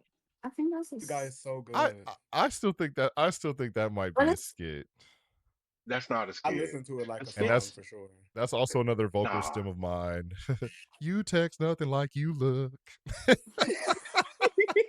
That's my that's shit. not a dog. For this, I think the structurally there's uh there's a holding of the skits in what the act breaks if this is theater. Mm-hmm. Like, and it's that fucking piano shit, that Dun, doom dun, dun, doom dun, Mm-hmm. doom dun, doom dun, Mm-hmm. doom dun, dun. doom doom Yeah. doom doom doom doom, and it's Be Yourself is Facebook story, and then it's the end of Futura Free. I think you That's can't. fair. We are doing a disservice to Good Guy by calling that shit a skit. That is one of the saddest, like, transitional, like that's in the point of the album. That's, I think, from my, correct me if I'm wrong, I think that's where he's like on the upward trajectory of not like battling his queerness. That's where he's open Mm-hmm. enough to have to tell people that's and for like people to set It's him right up after with Self people. Control. Yeah, like I think yeah, self control is somebody who like I'm a was good guy. closeted or was straight, and it was an unrequited love from that standpoint. And then Good Guy was when he finally like found a community and he had a network of people, right? Like, Mm-hmm. if I was in New York, I should look you up. Here's to the gay bar you took me to. That's when I realized you talk so much more than I do. Like, that's like a pivotal, quiet, devastating, beautiful moment.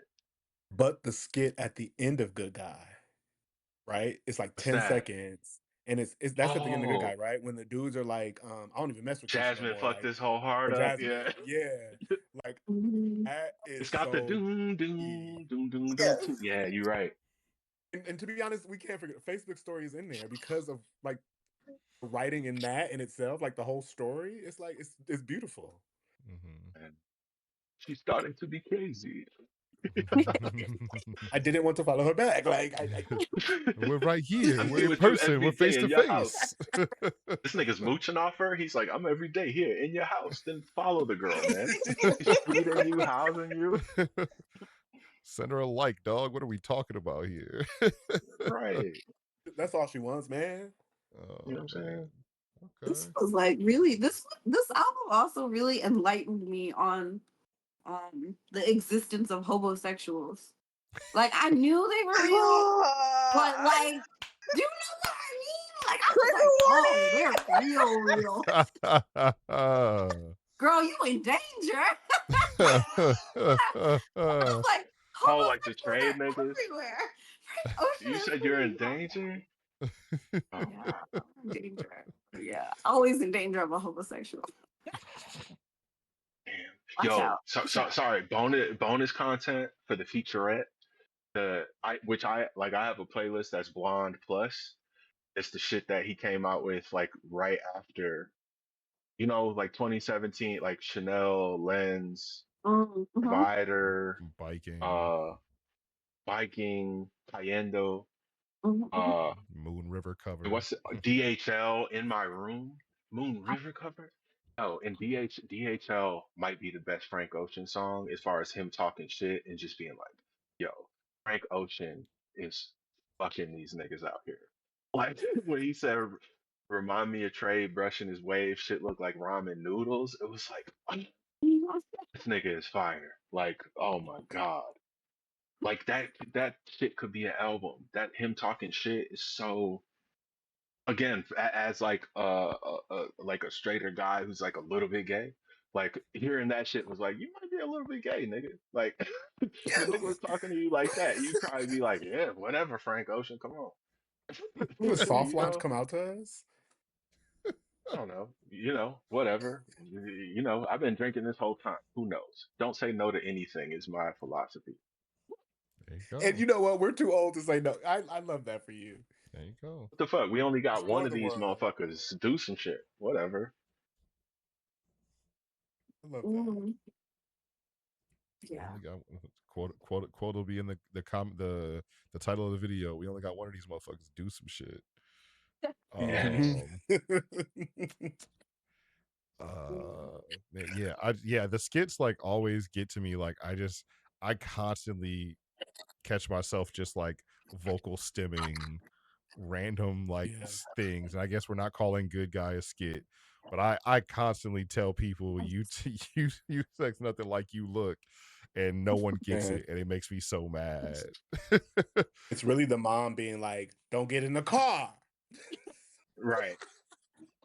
I don't know what it is about it, but it sends me every time. If I'm out with my friends, her voice just be in the back of my head. He's gay. The fact that she calls it that cocaine and not cocaine, she said, don't do none of that cocaine, is so authentic. So that marijuana cigarettes. Man. That's my vocal stem from that shit is on Futura Free when the niggas like when they say special secret talents, he's like, I can play the theremin. It's like hearing his voice, like when he speaks twice, I could play the theremin. That shit is fire to me. That's not a skill, nigga. You just moving your hands around. A theremin is not a guitar. Just making up shit. Right, but it sounds cool. It's not, hey, I don't know if I can even say that word. So fuck it. He got me beat. So moving on to another question. I think we've all answered this question. This one could just be a quick reset for us to get back on track.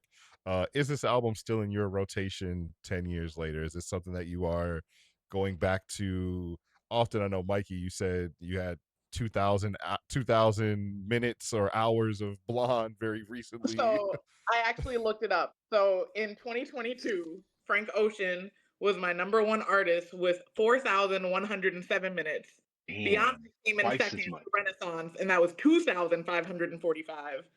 And then in 2023, Frank was still my top artist, but again, a year had passed since my breakup, so I only listened to 2,191 minutes. Growth. Sad I don't sad think it's niggas good. unite. So yeah, You so was going through everybody, something. yeah. Oh, I was I was going You know through what? I'm glad something. it was there. I'm glad it was there for you to Mhm. help you in that See, time. that's why 2016 me didn't appreciate it. She hadn't gone through shit for real yet. Mm-hmm. Right. Mm-hmm. That's real. Mm-hmm. That's real. That's fair. I, So I I everybody, think in oh, go ahead. no, sorry, I was just gonna say, so everybody, it sounds like we're all in agreement that this is still something that we go to fairly often. Yeah, Oh, yes. And sad. this is Yeah. this is like I think I was talking to my pops about this the other day, and I think like thing that's weird, like when you like drug addicts, they talk about chasing it, or gambling Mhm. addicts. There's this notion of chasing it. Like the first Mhm. time you win, the first time you high, every time after that is chasing the feeling that you had when you first experienced that substance, that person, that activity. I feel like I just like overplayed Blonde so much in 2016 that like Mhm. even to this day, like if my wife's out of town and I'm home alone, I'll get smacked in the crib and just listen to my favorite albums. And the way that I will restart every song and try to like reset my mind as if it's Blonde is all new to me, so I can try to experience it for the first time. It's crazy. Like it's that has been an ongoing endeavor for me, and I know that that is fucking crazy. So Mhm. when I listen to it now, I think I lean more to the intellectual side versus the emotional side.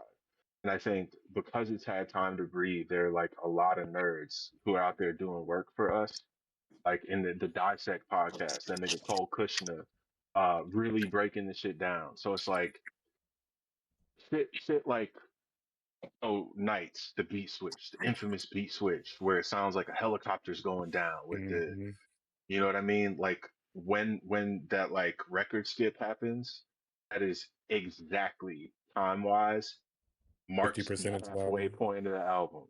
That is intellectually brilliant beyond the feeling, right? Like there's another thing where like the last line of dialogue that's decipherable in Futura Free is how far is a light year, right? And I Googled this in my research. So and Cole Kushner off Dissect. So the calculation for a light year is 9.4 times 1,012 kilometers. And the song Futura Free is exactly 9.4 minutes long. Where it's like when we think of this intentional ass nigga who's in Japan intentionally because he doesn't want us running up on him acting crazy. It's like the thought and the structure that he put into this shit.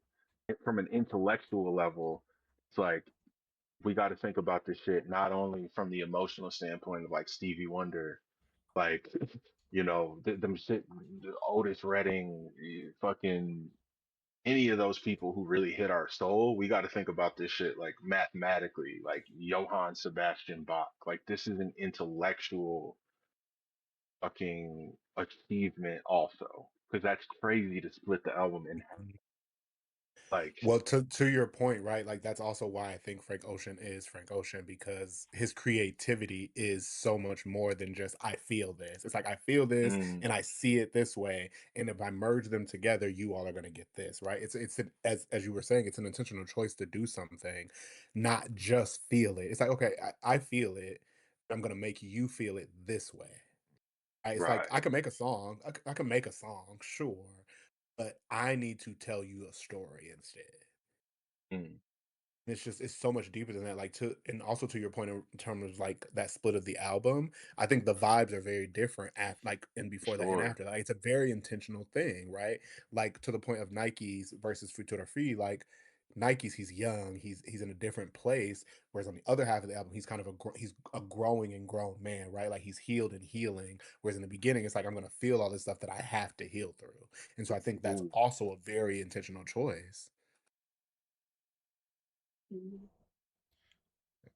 I think that's like a structure he tends to fit in because I know the mm, Pyramids has a very similar Hmm. almost midway and point have. beat switch, and then the album also takes kind of a Channel Orange takes a different turn after the Pyramid beat switch as well. I think that's something that he likes to toy with, and I want to say I'm trying to remember if does Nostalgia Ultra have like a beat switch in the middle somewhere too, or if No, you I I can't don't wait think till he you get does. to the no. I can't wait till you get to the question of is this the best album? But like, so Gail Darian, I'm sorry, I'm so sorry. Jump in, but like splitting, I think structurally and thematically, a huge part of this album is like the duality, right? It's the am I at fault? Are you at fault? It's the misremembering. It's Mhm. the I love you, but I hate you. You were amazing, but you fucked me up. And it's like Mm-hmm. the album is literally split in two, and so many of the songs are split in two. Even Simple Simon, whoa, that was gonna be mad disrespectful. But I'll say it, whatever. Even Simple Simon as Pink and White, like it starts that chord progression starts with piano, and then when he gets to the second verse, in the wake of a hurricane, it switches to guitar. So it's like a very subtle, like this is a new environment I'm putting you in, right? And Nike's is the opposite, where it's just like the really dreary, humid synths, and then towards the end of the song, it's just like guitar strumming. So like the way that he did that concept thematically and so subtly and not obvious is just like artistic shit, right? Like anybody can just slap full fucking red on a canvas that you got from Dick Blick, straight out the tube, red. But to give you a color that's like nuanced, that has some red, that has some orange, that has some pink, but you still read it as red, but 10 years from now, you might read it as pink, is fucking Mm-hmm. crazy. Like, man. Mhm. Um, yeah. No, I was just doing some like mild research on the side here, and yeah, it's just I love that every album that we've done for this series so far, and I'm hoping to do more. This is the last one that's scheduled at the moment, but I'm hoping to do more of these 2016 album review. All of them, there's a clear intention in like the artistry of making an album, and every album that we've covered so far, when we talk about in comparison to modern music where it stands today, where people are searching for hits, they're searching for quick fixes, and these were every project that we've covered so far were complete projects where people sat down and they coordinated. I want this song to go in this order. I want these songs to be played in this way. I want them to blend together in this way. And I think that's something that I hope more artists start diving into in the future. I hope we go back to people making albums and not so much searching for, I'm gonna do a hit here, a hit there with some filler in between.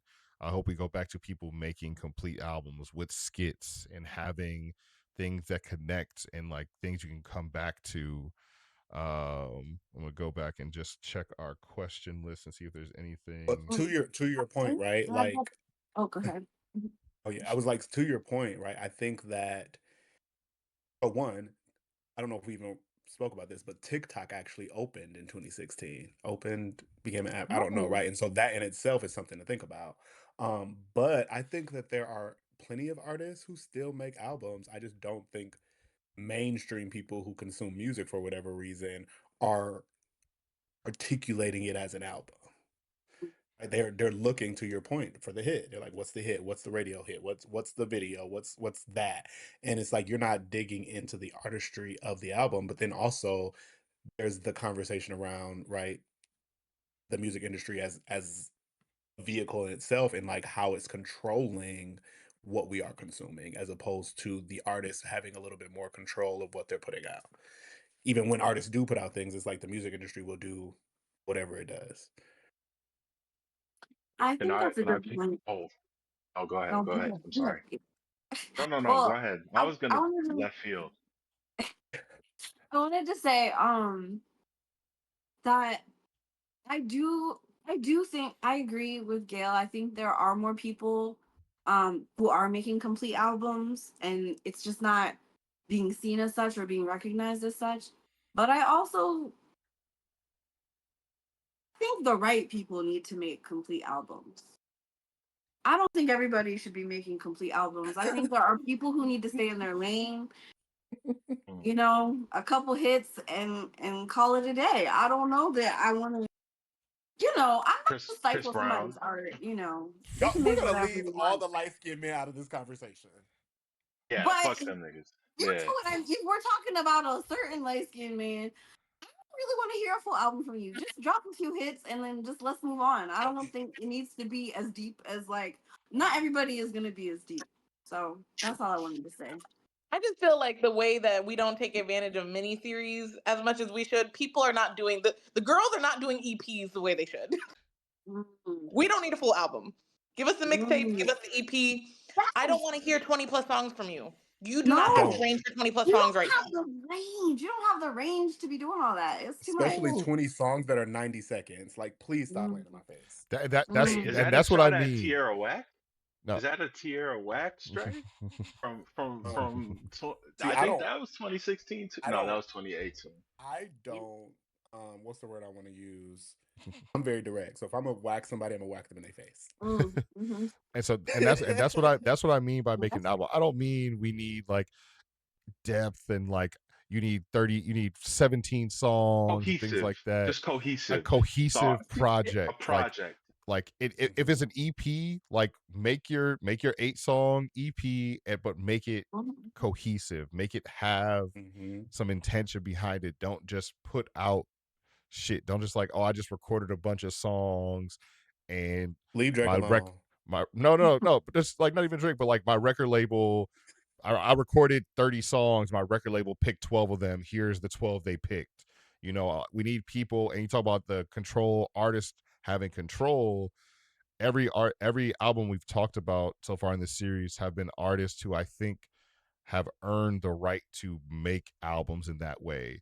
Like we talked about A Seat at the Table. No one was going to tell Solange, "Oh, you can't make this album this way." We Yeah. talked about Lemonade. No one's going to tell Beyonce like, "Oh, you can't put this song here. You can't do this. It's my album. I'm going to make my album." We talking about Rihanna with Angie. Like, this is my album. Fuck you. I'm going to do what I do. And I think this is another one where Frank's like, I have creative control. That's why he dropped Endless, because I want creative control over my shit. I want to put Blonde out the way I want Blonde to be put out. I want Blonde to be ordered, produced, whatever it is, the way I want it. So I got to break away from Def Jam or whatever, who's going to try to fucking fuck with my shit, and I'm gonna make how what I want. And I think we need more artists in the world where we live in, where I think independent artists have more accessibility to putting things out in their way. Like, obviously everyone gets in the music industry, they want to make it big, they want to make money, yada yada yada. But we have so many people who they can just put work out. You can put out the work you want without a major deal. We have the Law Russell nigga, he's corny as shit, but like he puts out the shit he wants to put out, and it's like there's something refreshing in that. Like, I'm going to make the music that I want to make. And I hope that I hope that we just get more. Like, Vince Staples this year dropped a fucking punk rock album. Like, this is like, I want to make the music that I want to make, and I want more artists to be able to do that. Go ahead, Dustin. Question. This is a shameless plug, but right, I really picked up on a word that you mentioned. You said in the world. And I think that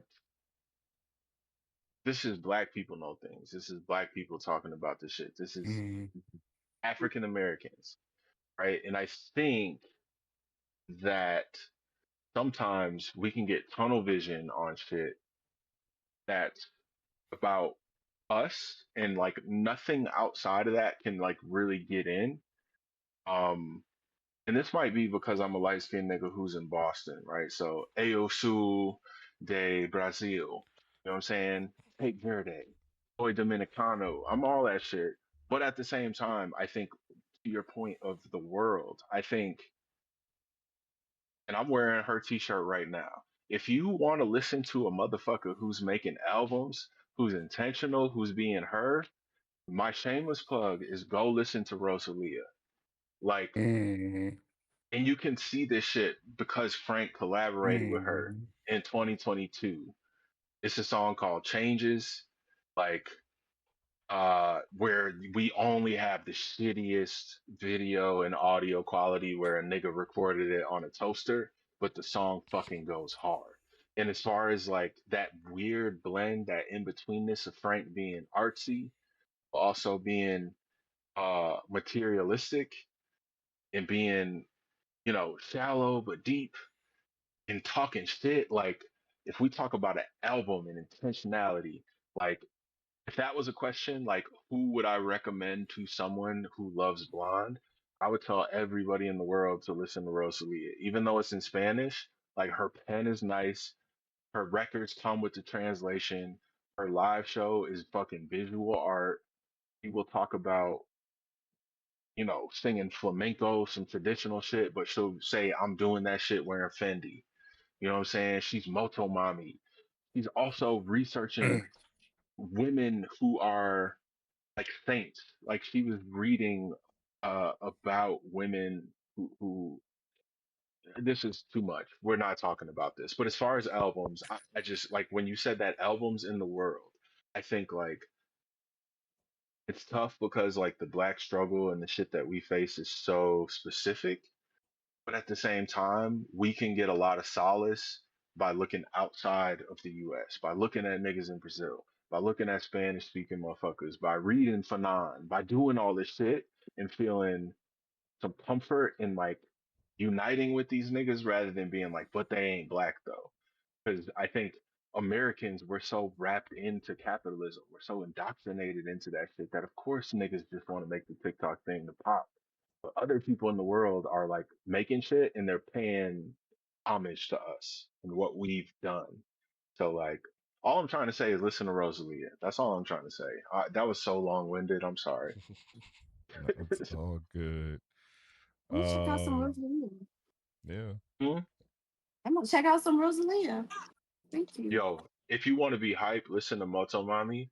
If you want to just think about some shit, listen to Lux. Either way, she got that Spanish accent, so she be lisping and shit. She be saying Ibiza. It sounds fire. And Frank made that song Cayendo. He spoke in Spanish because he worked with Rosalia. Like that's his homegirl. They're kind of the same motherfucker. Dude, I'm gonna check it out. I got it. You are I'm gonna see. funny. Me? You are funny. No, I'm dead ass serious. That's why it's so funny. That's why I'm gonna listen because I can tell he's dead ass serious. I'm like, damn, you know what? I gotta listen to some Rosalia. I've been sleeping.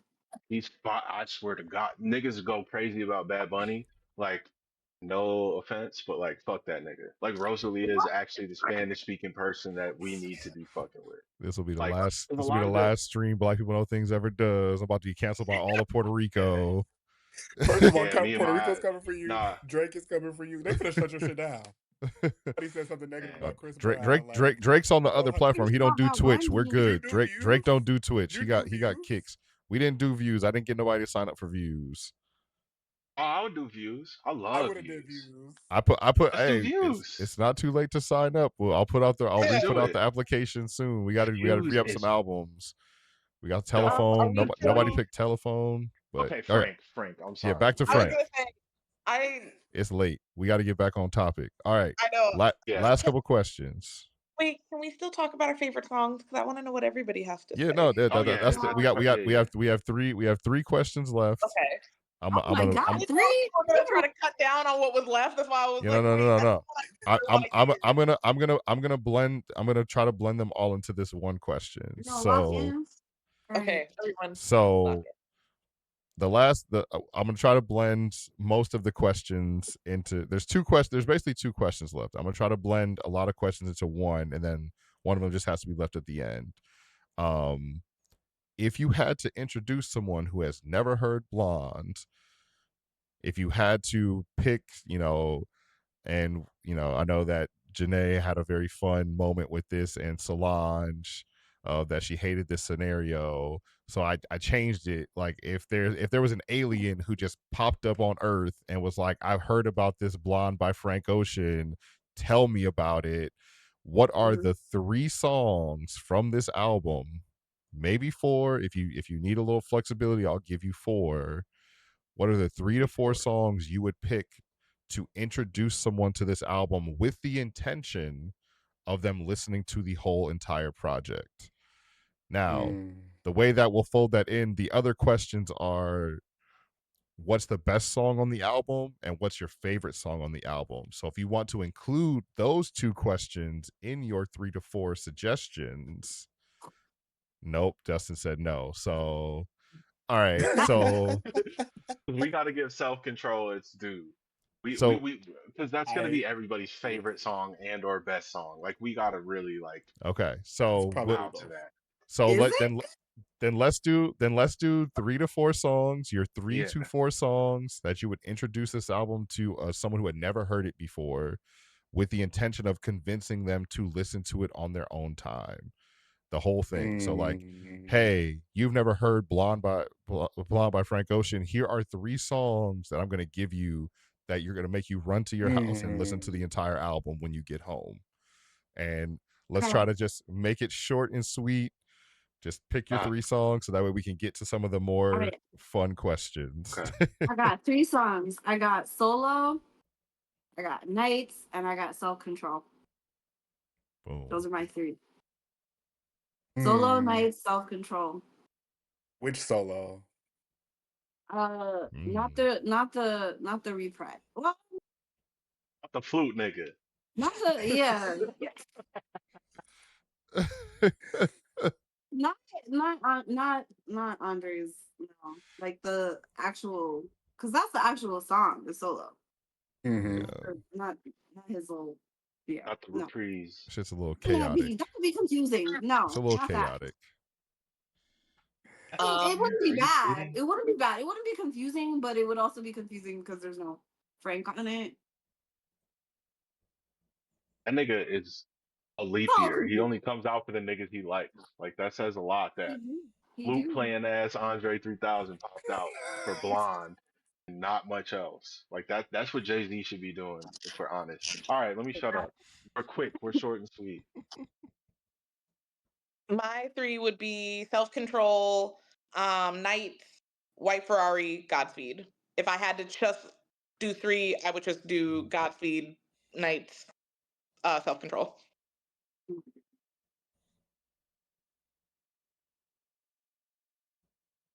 I got 4. My Nikes because I think just okay, Nikes because Nikes is very, very sexual. And I don't think we can talk about Frank Ocean without talking about sexual and sensual shit. I think that song is humid, it's sweaty, it's fucking somebody, and we can't talk about Frank Ocean without talking about fucking somebody. Perhaps under less than ideal circumstances, and that's what Nikes is. Self control, we'll talk more about that later. Nights, it's the halfway point, it's him talking shit. Perfect. Siegfried. This I almost answered Siegfried for everything. But niggas are Fair. almost 40 now, and Siegfried is about, you know, a general sense of how did I end up here? Is this what I want my life to look like?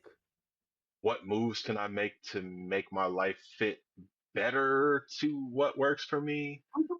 I loved that shit when it came out, but I think I come back to Siegfried more when I'm on a Zoom call and just like hating my fucking life. And I'm just like, you know what I'm saying? I've been living in another man's dream. I'd rather live outside, kids in a swimming pool, fuck all that shit. I think Siegfried is the best song for 40-year-old niggas ever. And I think an alien coming to America would feel the stress that a 40-year-old American feels of like this ghetto ass planet. So Siegfried would represent that. This question stresses me out. But I'm gonna say Ivy. Ooh. Um, Good Guy.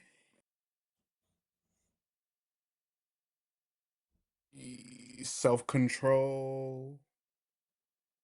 And probably Facebook Story.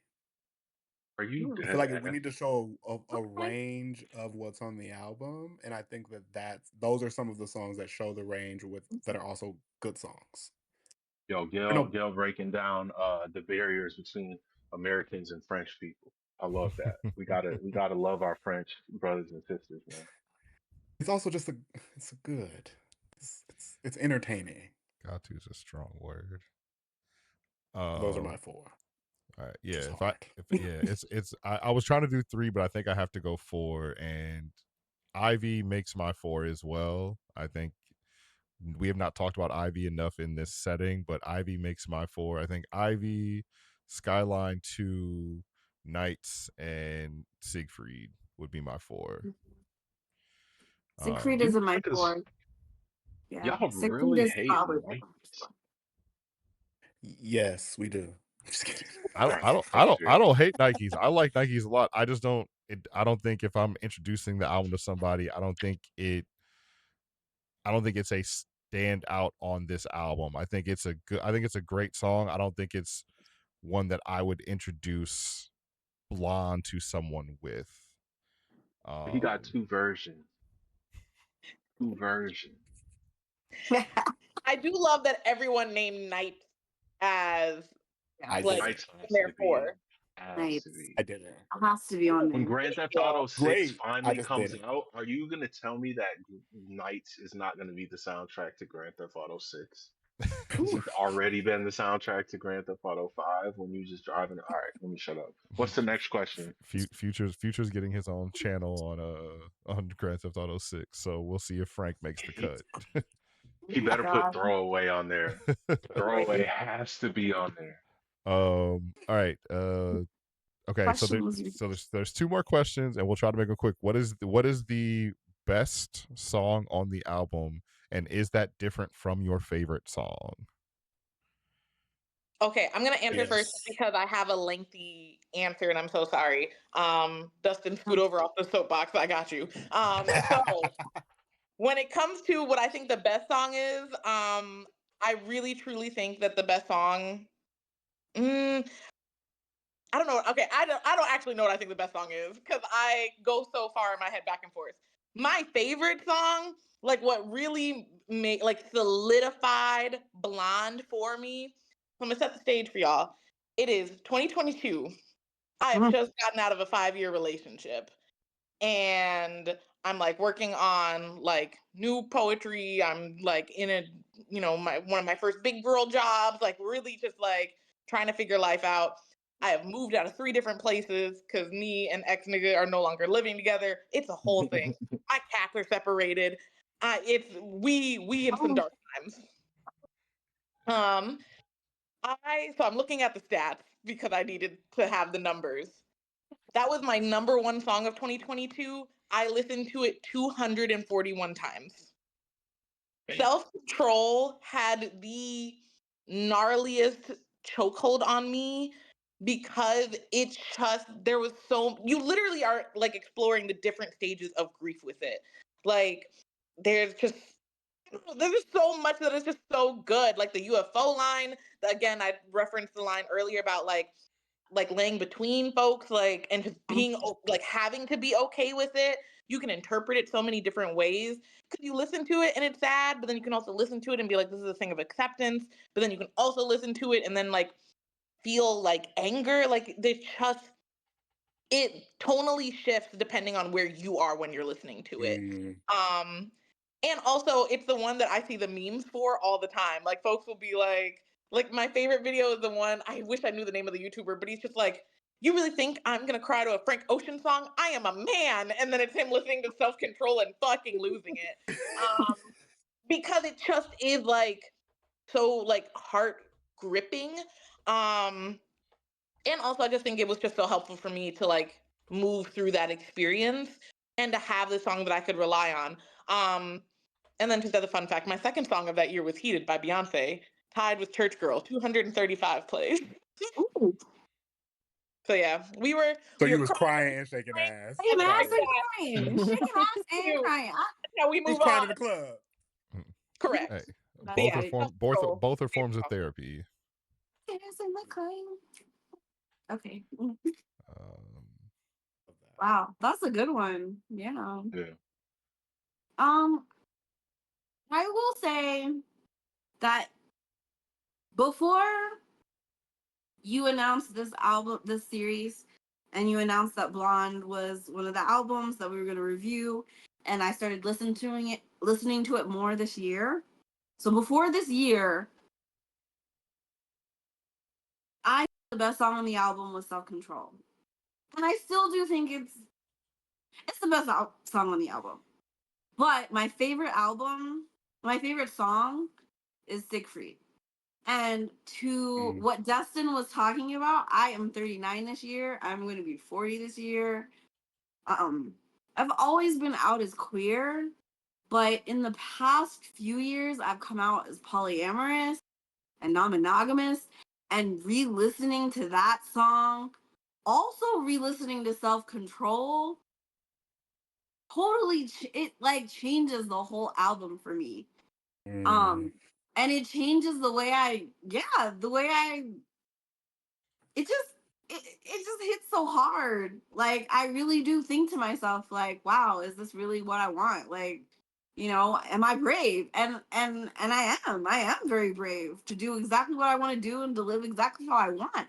And it's kind of affirming in that way. So to me, Siegfried is like my favorite song. Final answer. But yeah, I think Self Control is the best song on the album.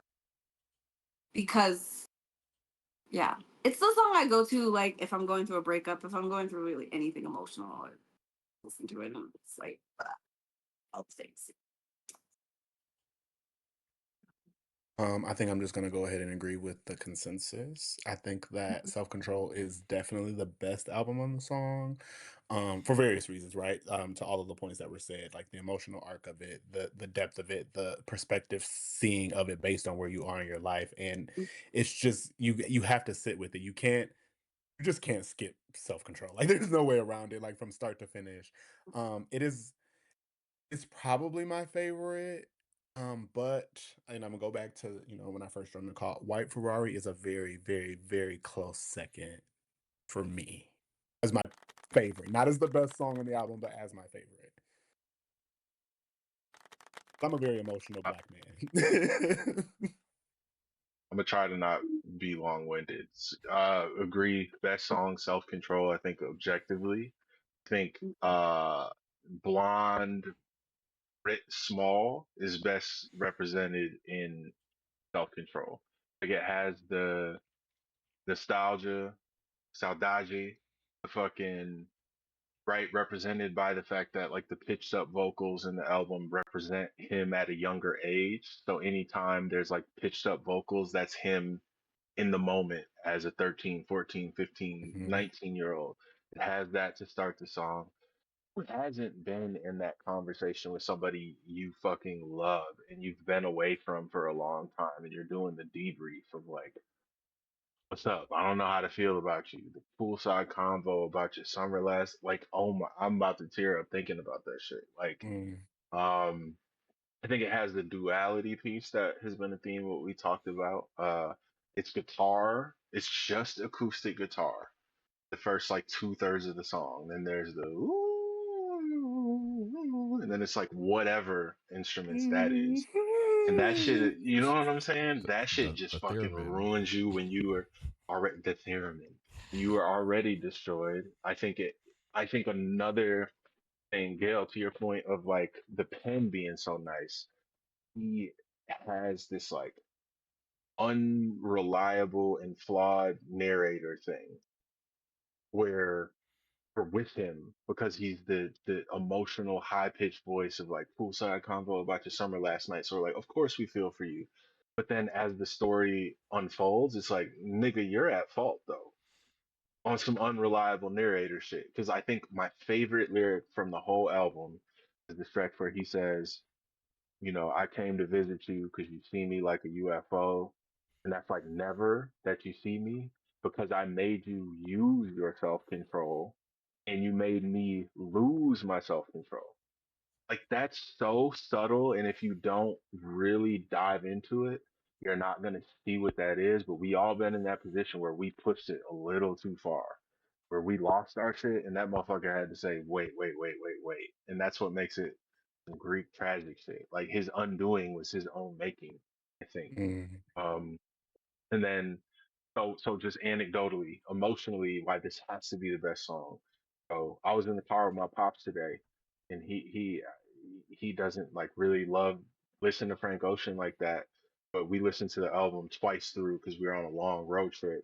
And then the second time through, when Self Control was like a little bit after the woo, pops was like, "Yeah, that's the one," like Mm. unprompted.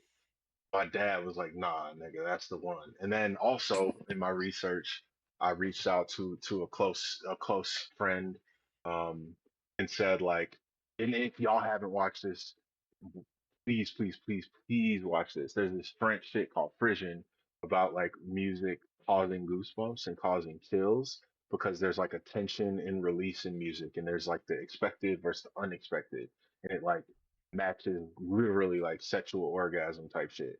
So Google uh poolside convo Frank Ocean on YouTube and it's him playing live. The guitar players are playing like the right chord progression. It sounds right, but the audience has never heard this. And this nigga's just rapping about his life in New Orleans, right? And then he gets to the end of the verse, and then the guitar start playing the self control shit, and the crowd just fucking goes crazy. And they sing the intro, poolside convo. It's just like you could tell how much those niggas loved him and how much he loved being Mm. around them. And the homie who doesn't listen to Frank was like, I asked them like, yo, watch this.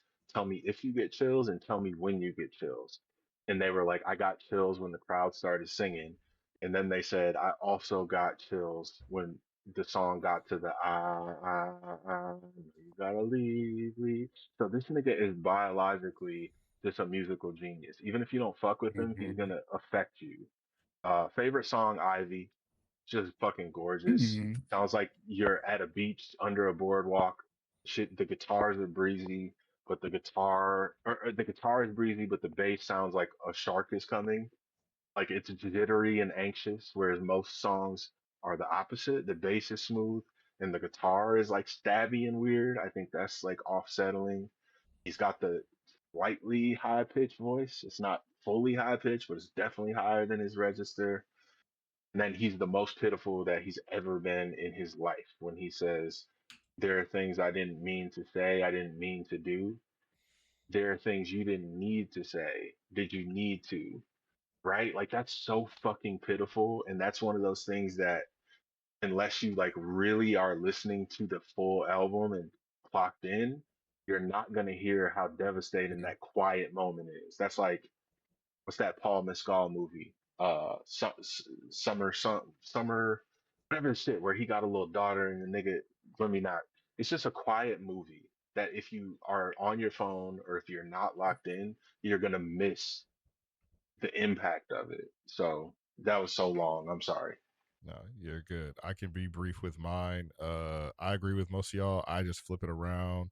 I think Siegfried is the best song on the album, and I think Self Control is my favorite one. So, uh, kind of agree with Self Control has to be one of those two, but it's Self Control is my favorite one, but I think Siegfried is I think the best song on the album.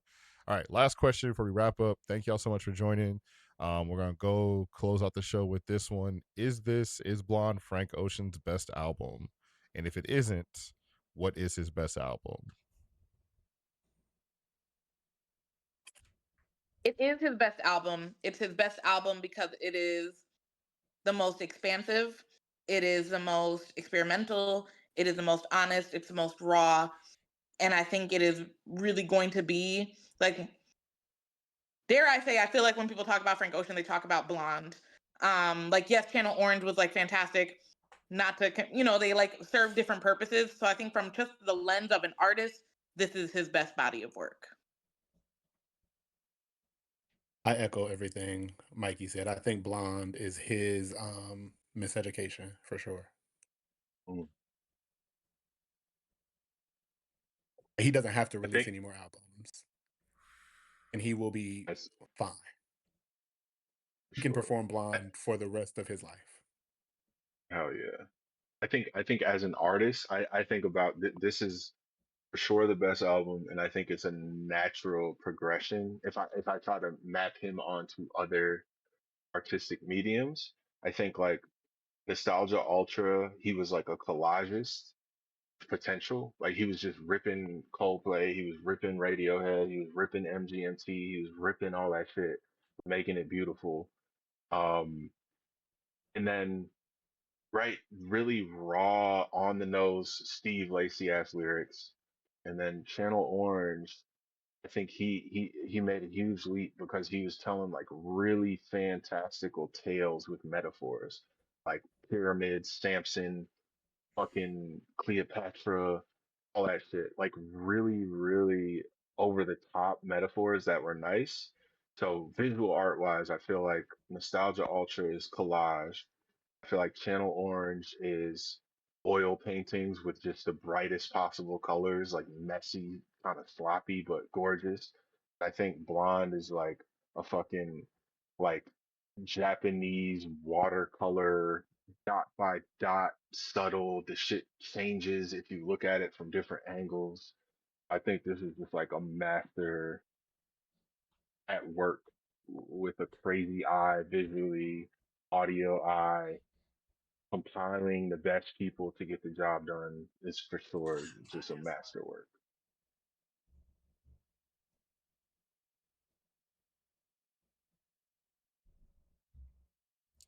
Yeah, I I agree that it's his best work, but I feel like it has made people forget about how great Channel Orange actually was. Not you all as this panel, but I think because of how good Blonde is, people are going to forget Channel Orange, and that that feels like a travesty. So I feel like I want to stand up for Channel Orange a little bit, but I agree that this is just artistically, sonically, creatively, it's just on another level. But Channel Orange has my favorite Frank Ocean songs on it. I think Blonde is a better piece of work as a total, but I think Channel Orange has like two or three of my five favorite Frank Ocean songs on it. And so I think that's something that should mean something, but I do agree that Blonde is just a creatively just it's a masterpiece. It's a timeless piece of work that we're gonna I think it's going to get better with age. It's going to continue to be in public discourse. And if he doesn't release anything else, I'm not as cool as y'all, where I'm just gonna be like, oh, I'm fine with that. I'm not gonna be fine with that, but I understand that he's earned the right to do that. But I will not be happy if that's how it plays out. So Petty and have an amazing memory. I remember you said earlier you didn't listen to Endless because when Blonde came out, you said this is enough. 10 years yeah. later, do you still feel like one album every 7 to 8 years is enough? Is it enough? Well, I just think at that time I didn't need both albums from him at that time. Like it's not so much that it was I'll enough kill in for him now, general. though. I think I would have loved another album between now and Blonde. I think everyone would have. I think we love Frank. We love what the takes he's made. I mean, if it takes 5 or 6 years, I'm cool with that. 10 is pushing it, but hey, everybody got to move at their own pace. You know, everybody got to move at their own speed. And if nothing's coming, I will accept it, but I won't be happy. Frank So is gonna That Rihanna nigga you said, for listen to sure. In My Room on repeat and call it a He's about day. to. He's finna Rihanna you. yeah, no, I'm just gonna. I mean, I'll just keep listening to Blonde and be happy. I mean, to be fair, I have not honestly listened to Endless. I've listened to it like in passing once, maybe.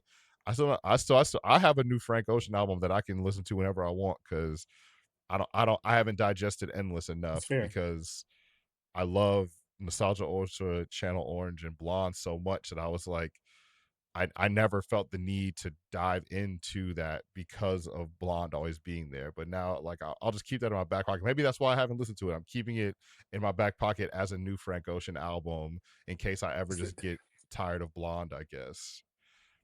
You really have Dustin, is it. this a cock ring? You have the. It's not a cock ring. I don't have $10,000 laying around. I did have $250 laying around. Oh, So what is this is that? product placement. It's just a box for a ring. Go buy some Homer merch. If you love Frank, What go kind? buy his old Oh, ass that's Kind? T-shirt.